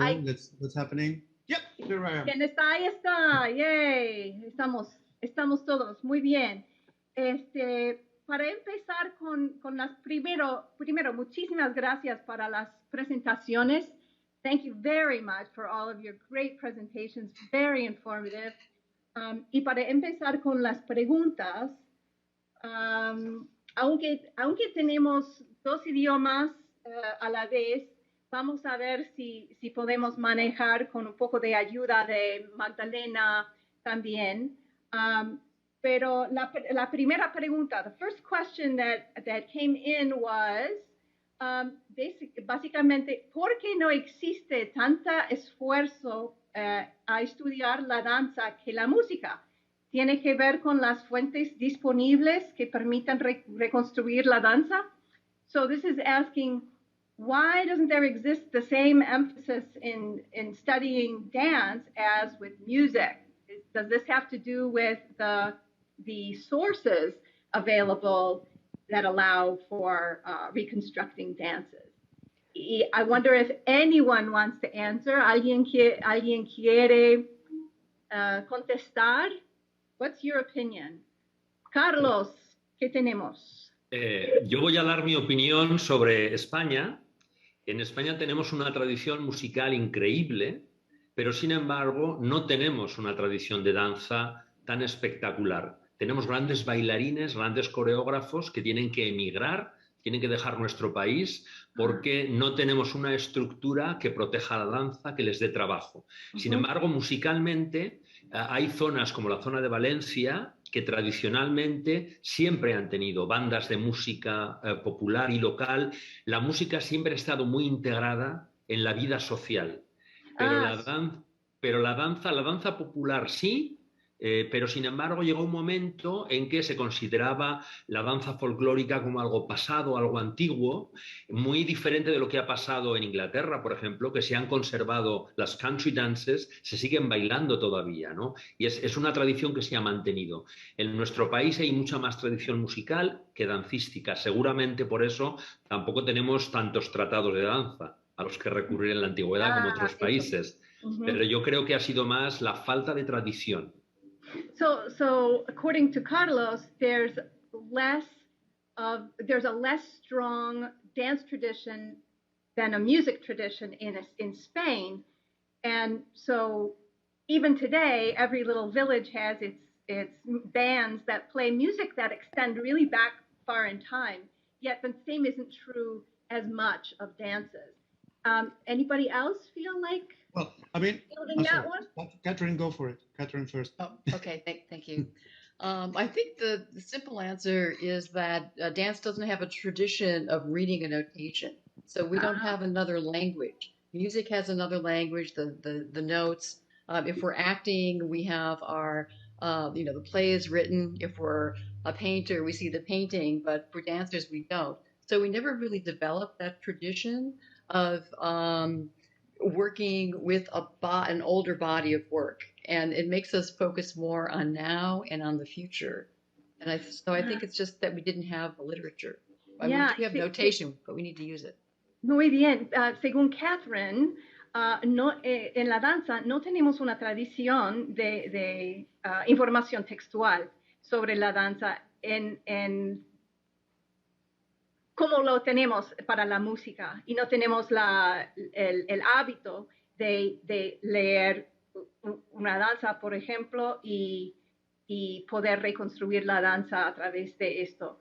Y también como la danza es tan vivo y tan incorporado, lo hacemos en el momento y pensamos mucho en el momento, y no tanto puede ser en el pasado. ¿Alguien más? Leland, were you going to join? I wanted to respond on what Carlos was saying, because I have been working like 12 years in the Alicia Alonso Institute in Madrid in the faculty of dance for historical dance, and I've been working there and working a lot. I have been working a lot in Spain with a lot of companies. The video was a Spanish company. It was an old video, but it still was there. I have to say to Carlos to say that I think it's one of the few countries where I found that dance or dancing was still very a part of society.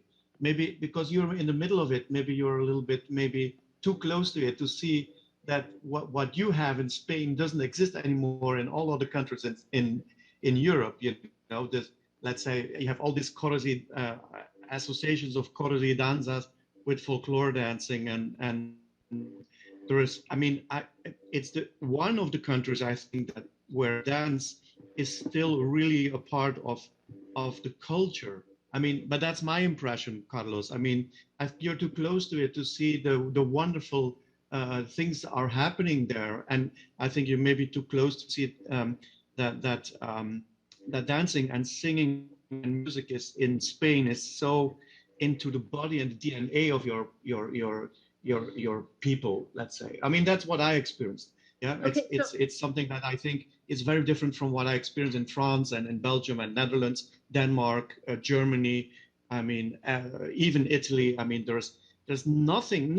I mean, Spain is for me, it's a treasure of dance when I go there and when I work with people over there, because I mean, of course, not everybody's doing it, but the tradition and the amount, the quantity and the quality of people dancing is just so vivid there that I cannot think of another country which is much more interesting for me to travel to and to teach and to meet dancers and to see different styles. Yeah. Entonces, para Leven es muy optimista sobre la panorama de las danzas en España, ¿no? Y he encontrado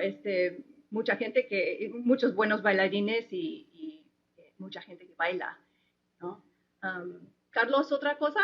¿Algo más? Well, Liven, what I said really is we have a great tradition in folklore, the popular tradition. We dance all around. We have great dancers, but they have to go out of Spain because there are no companies there. I mean, we create wonderful dancers. We enjoy in festivities, in popular festivities, but the tradition in dance to care about dance is not the same than in the other countries. That's the problem. I agree with you. We have in our genes, we have the dancing, but unfortunately the government and the culture about dance is not as developed as in the other countries. Yeah. Yeah, Can you and say that's that what I in wanted- castellano? Carlos, can you say that quickly in castellano? Sí, que estoy de acuerdo completamente con Liven. A nivel popular, claro que tenemos una tradición, está la danza en nuestros genes, pero a nivel institucional no se ha protegido la danza. Formamos maravillosos bailarines que tienen que salir fuera porque no hay estructuras en el país que apoyen la cultura de la danza. Yeah, but Muy bien, Carlos, gracias. sorry, I'm just- Ya, bien. Tengo una pregunta para Ken Pierce. Okay. Para el maestro Ken Pierce, ¿cómo es el minué que describes con el ritmo distinto al minué normal? ¿Cómo es distinto el ritmo y cómo es distinto el paso? So, al maestro Ken Pierce, what is the minuet like that has a different rhythm from the normal? And what's that step like? Yeah. So it's up, down, da, da, da, rather than up, down, up on beat 3 or beat 4, pulse 3 or beat 4. The step goes up and the notation clearly shows it going into plie on that second and third pulse. So I suspect that it relates somewhat to an earlier rôle de patou, where the leg is sort of pulled in and down. But anyway, so it's the accenting that's different? It's the ups and downs that are different. Okay. With the sort of later minuet step, the movement is up and up and up, or however many movements you want to put in there. With the Favier minuet step, it goes up and then down, and then up and over again. Okay. Entonces, So it's a question of how long that first bend after the downbeat is held and where the weight is. And of course, if you're moving at speed, it's maybe not a big difference, but it is a difference, and it goes along with the rhythm. Bum, bum, ba, ba, ba, ba, ba. So up, down, rather than up, down, up.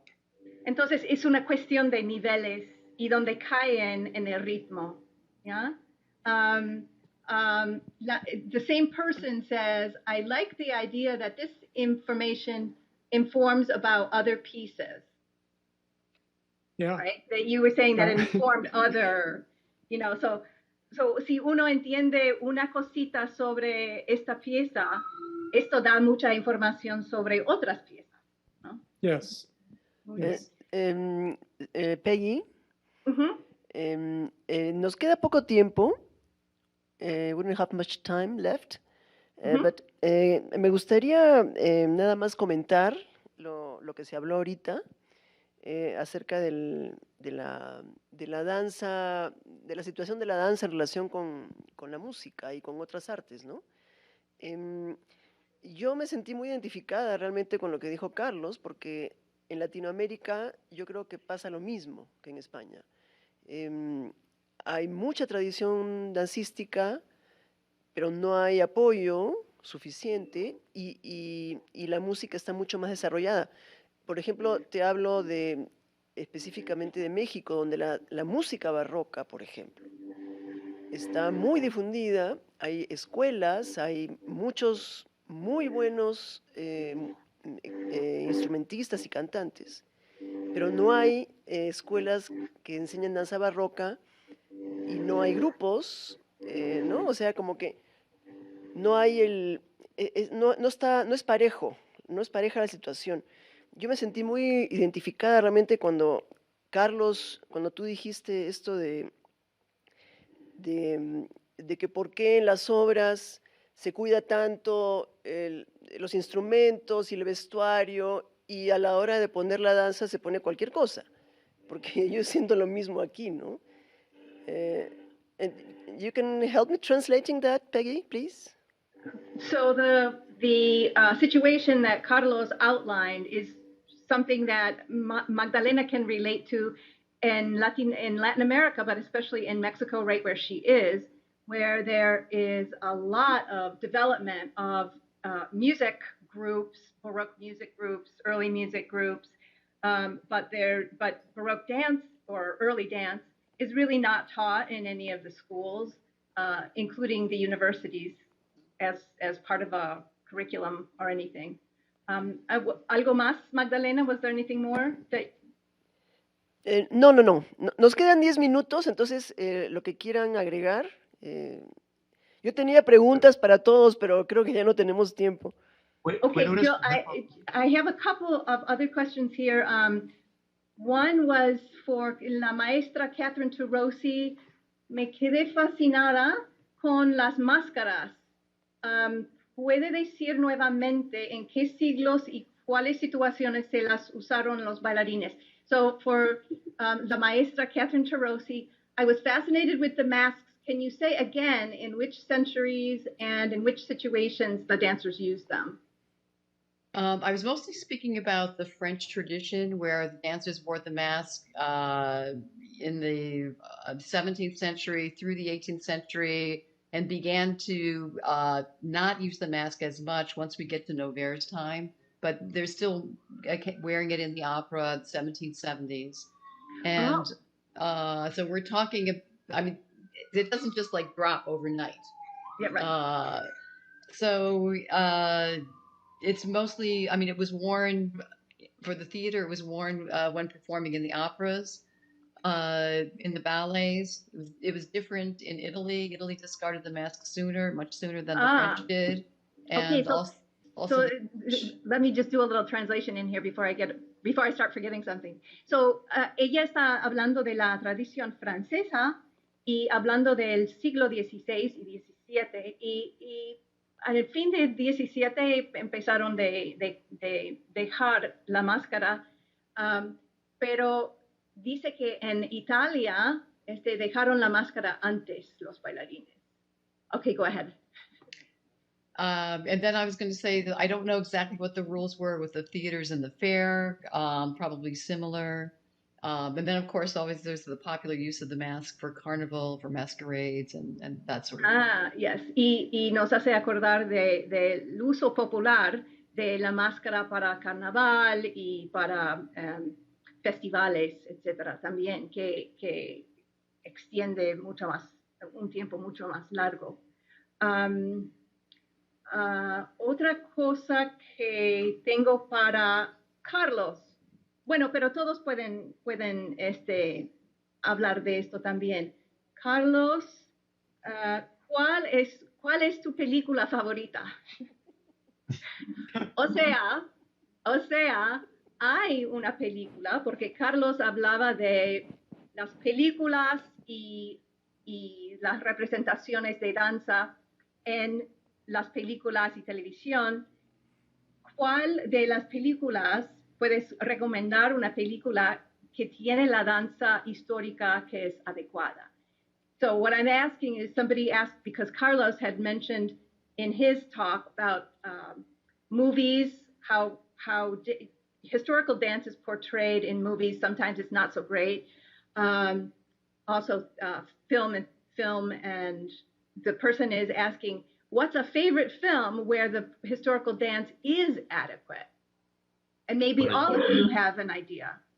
Yo no podría responder porque normalmente, en muchas ocasiones, cuando se utiliza la danza correctamente, es decir, se baila siguiendo las instrucciones, no corresponde al siglo en el que se está bailando, porque a lo mejor era mucho más bonita, era mucho más eficaz utilizar una danza mucho más antigua, ¿no? Y pasa mucho en las recreaciones de Jane Austen, porque en la regencia ya el tipo de danzas que se bailaban eran otras, es decir, empezó la polka, empezó el Scottish, la mazurca, el vals, y sin embargo las danzas, las country dances que aún se mantienen, algunas sí que se mantenía en esa época, sin embargo dan mucho juego a la hora visual, ¿no? A la hora de relacionar los personajes. Por lo tanto, yo creo que el cine piensa más en lo que es el conjunto, en lo que es la escena en conjunto, que en el rigor. Yo no me atrevo a recomendar ninguna, cada cual que elija y que se arriesgue. Ok, Carlos, ¿te animas a decir esto en inglés? Yeah, well, normally in the movies, there's not accuracy in the dances. Normally they use the dance because it's beautiful, because it goes very well with the scene, and because even some dances don't belong to the period the film is presenting. They are older dances, but they look so great. So I wouldn't dare to recommend any film because normally it's very difficult to combine both things: accuracy in the dancing and in the period. Anybody else have an idea about that? Lieven? Yeah. Well, first of all, I mean, all the people here facing me on the screen know that films do not reflect our work. Okay. But if I would recommend one film, just to answer your question, I met Elizabeth Aldrich the day after she did the choreography for the Age of Innocence ballroom scene in the beginning of the Age of Innocence, when the ballroom scene was opening after the opera.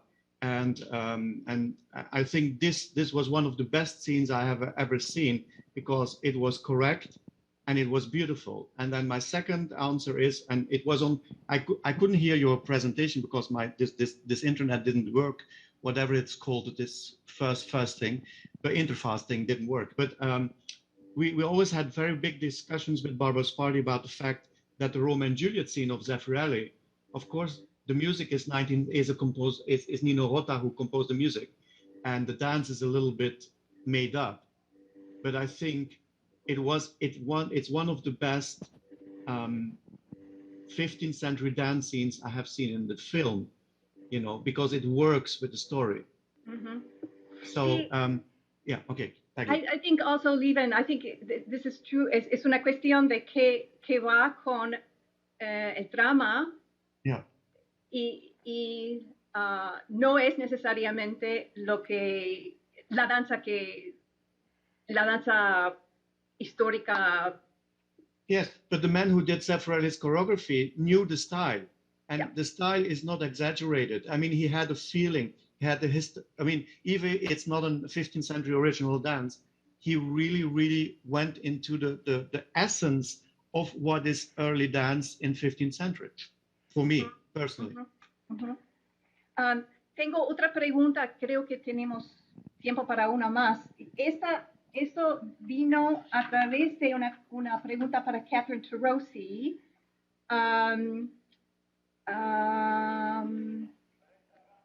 Que es una cuestión sobre la técnica histórica de actuación y gestualidad. ¿Dónde puede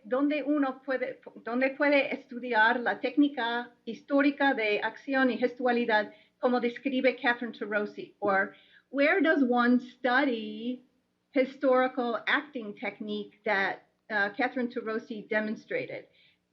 I think maybe anybody can offer suggestions, right? In the world, ¿quiénes son los especialistas y dónde están? In the world, who are the specialists in this and where are they located?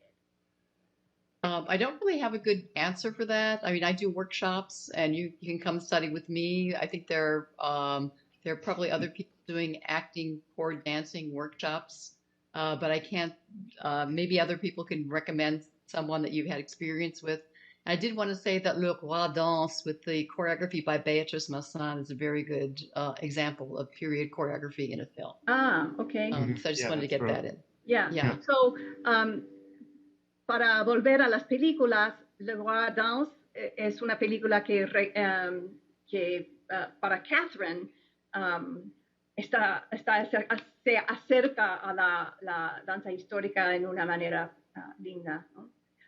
Pero, and I also just wanted to say that acting for dancing is different than acting for singing or acting for a play. So people have different responses. You can study Commedia dell'arte, for instance, which would help a lot with your acting in general. But my response was more finding dancers who are teaching acting for dance or are teaching pantomime. Ken, I think you had an opinion. Yeah, I'll just mention Jed Wentz, who he's in the Netherlands, I believe. Actually, Jed Wentz. He's a flutist who has done a lot. Wentz. He's done a lot of work with gesture. I've seen a reconstruction that he did of one of the longer, I want to say it was Gilbert Austin, but it might have been somebody else. But anyway, he does give, I saw an advertisement back before COVID for a gesture workshop that he and some of his fellow faculty were offering, a summer workshop. So it exists, but that's as much as I can offer. So, Ken ofrece el nombre Jed Wentz, W-E-N-T-Z, en Holanda, como un maestro. Pero tengo una pregunta también para Carlos.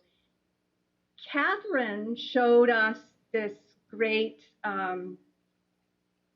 work with Austin, which comes from an English or Irish tradition. Would you think that this would be similar or much different in Spain, Carlos?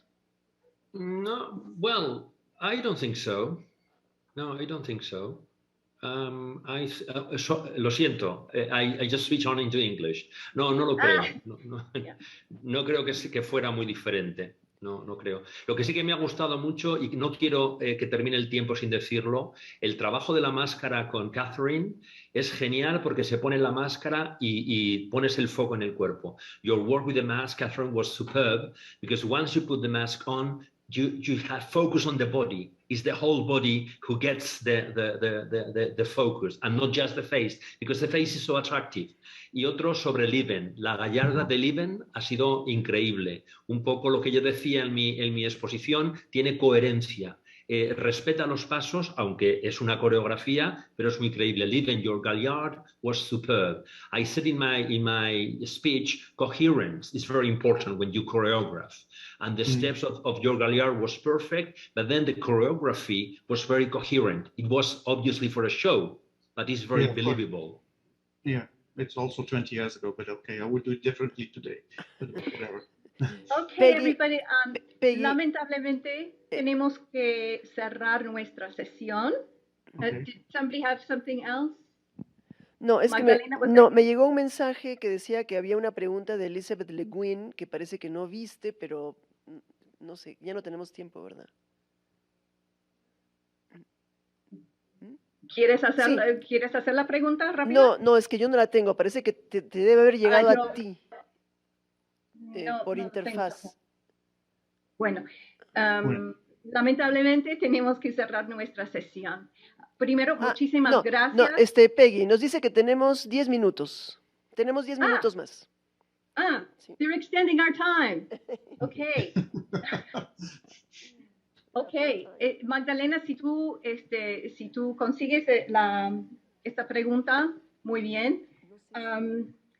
Otras preguntas que vinieron. Yo tengo un comentario que es así bien general acerca de la este asunto de que el público en cada época comparte los códigos, ¿no? Comparte las convenciones y la dificultad que es para nosotros cuando queremos reconstruir para el público, para una escena, para una obra de teatro, lo que sea, respetar el estilo, respetar la técnica de las danzas, pero adaptándolas a los nuevos códigos, porque por ejemplo todo este asunto de esta cosa tan fascinante que mencionaba Catherine acerca de las direcciones en el escenario, qué significaba la izquierda o la derecha, o qué significaba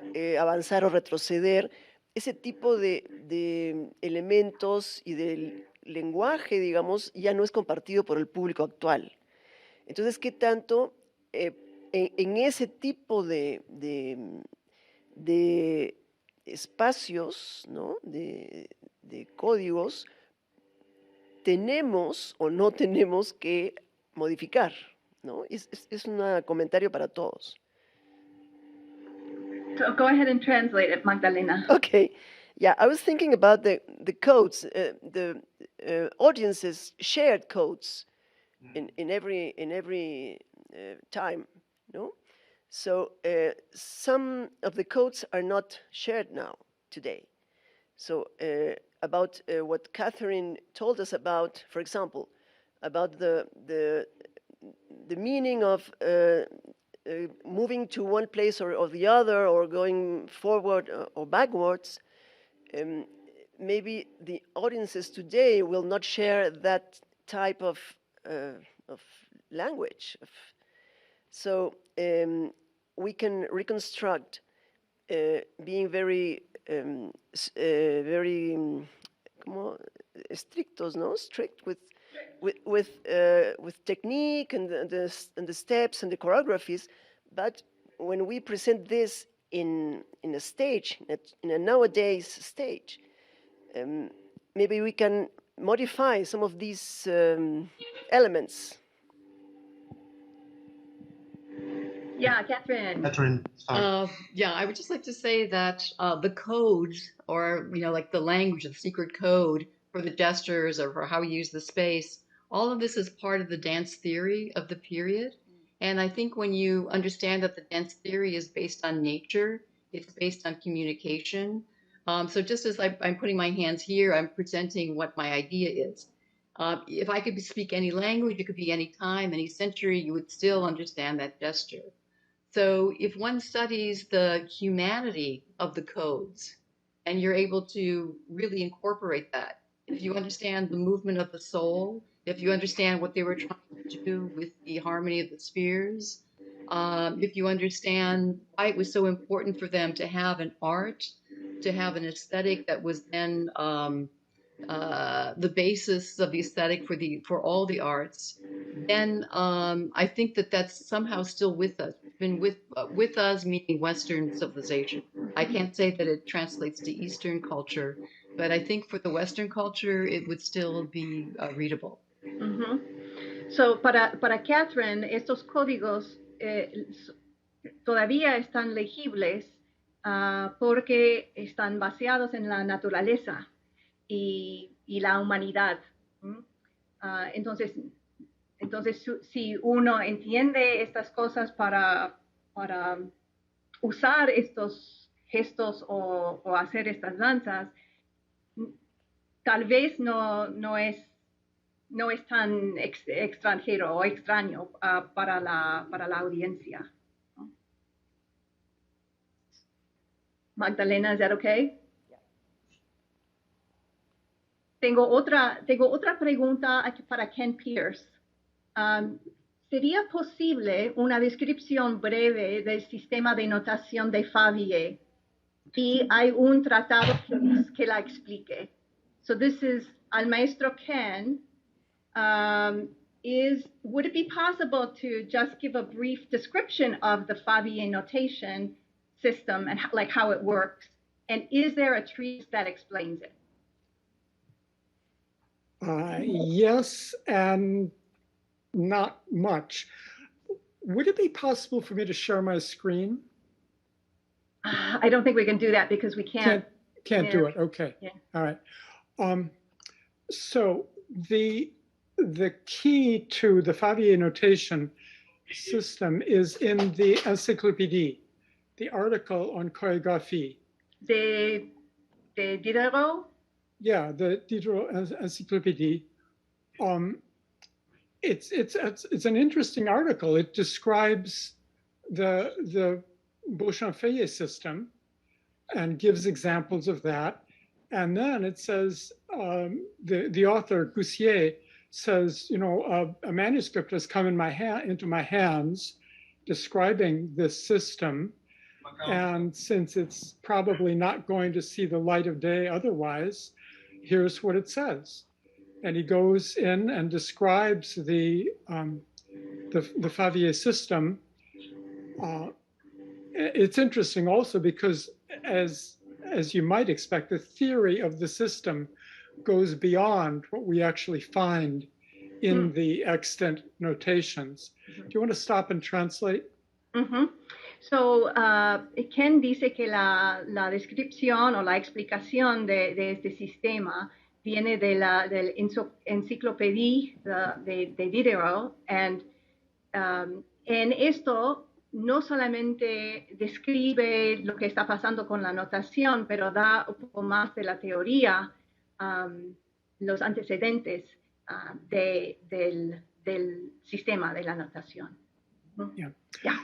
And the way the system works, it has little frames showing a top-down view of the stage with the dancer's position on the stage. It shows the direction the dancer is facing. It shows the direction, if there's a turn, it shows the direction of the turn. Okay, entonces muestra el bailarín desde arriba, muestra la dirección en que si va a hacer un giro, por ejemplo, el giro y la dirección de este giro y la dirección que está enfrentando. Yeah. The music is up above the frames, so each frame corresponds to a particular place in the music. So la música que está arriba corresponde el lugar en la música corresponde al lugar en la notación. That is to say, a particular time. It could be a very short time. It could be a 16th note. Y no es solamente un compás, sino puede ser solamente una nota. Yeah, which is more precise than the Beauchamp-Feuillet notation. It's really quite. Entonces lo hace un poco más preciso que la notación Beauchamp-Feuillet. Yeah. Down below the frames are symbols that show bends and rises and jumps. It will show a jump, and then in the frame, it will show whether the dancer has a leg in the air or the leg on the ground. So debajo del marco hay una parte que muestra qué realmente está haciendo, si está haciendo relevé o está haciendo plié o tiene una pierna en el aire. Yeah. So it gives us all the information for a single moment in the dance. Mm-hmm. Where is the dancer? What leg is the dancer standing on? What is the other leg doing? Is it a bend or a rise? Is the dancer in the air? So, esto entonces da toda la información, pero para un momento dentro de la danza. Yeah. And that's probably enough of a summary, except to say that Favier does not show, he doesn't notate in terms of named steps. With Favier, you don't have a pas de bourrée. You don't have a contretemps. no you have usa, a no bend usa and a nombres rise de and a pasos. step and a step. No usa nombres de pasos, sino todo esto está dibujado en vez de usar palabras, ¿no? Que dicen, por ejemplo, pas de bourrée. Interesante. Gracias. Muchas gracias. Bueno, encontramos la pregunta de Elizabeth Le Guin. Quedan 2 minutos. Entonces, we have 2 minutes left. I would love to hear Dr. Turosi tell us about how masking works on the experience and movement choices in social dances. Cómo los efectos de las máscaras en la experiencia y los movimientos del baile de salón. A minute. Okay, I'm not quite sure. You're just asking about how the mask works when you're doing your social dance? Is that the question? In a very excited way. Because if you're wearing your mask and you're at the ball, you can't speak, so people are watching every single thing to see what it is that you're going to be saying. So it becomes a tool for the person who is wearing it. They can hide behind the mask, or they can totally take on a different character, and then it's that person that does the ballroom dance. So then the ballroom dance becomes much more of a theatrical experience for everybody. It's a beautiful way of seeing where theater is in everyday life. Muy bien, entonces el hecho de tener la máscara puesta quiere decir que no vas a estar hablando, entonces la persona puede escogerse a través de la máscara, si quieren, llegar a ser otra persona completamente, con otra personalidad. Y entonces parece, it seems, Catherine, like, there could be some mystery here, right? Because you don't know necessarily who that is, right? Yes. Entonces hay un poco de misterio, ¿no? We have to go now. Sorry. Okay. Sorry. What I wanted to do was thank you all so much for joining us. Ha sido un gran placer estar con ustedes y muchísimas gracias para las muy buenas ponencias, muy interesantes. Thank you very much. Gracias. Gracias. Thank you very much. See you later in half an hour. Bye. Bye. Bye.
Gobierno de México.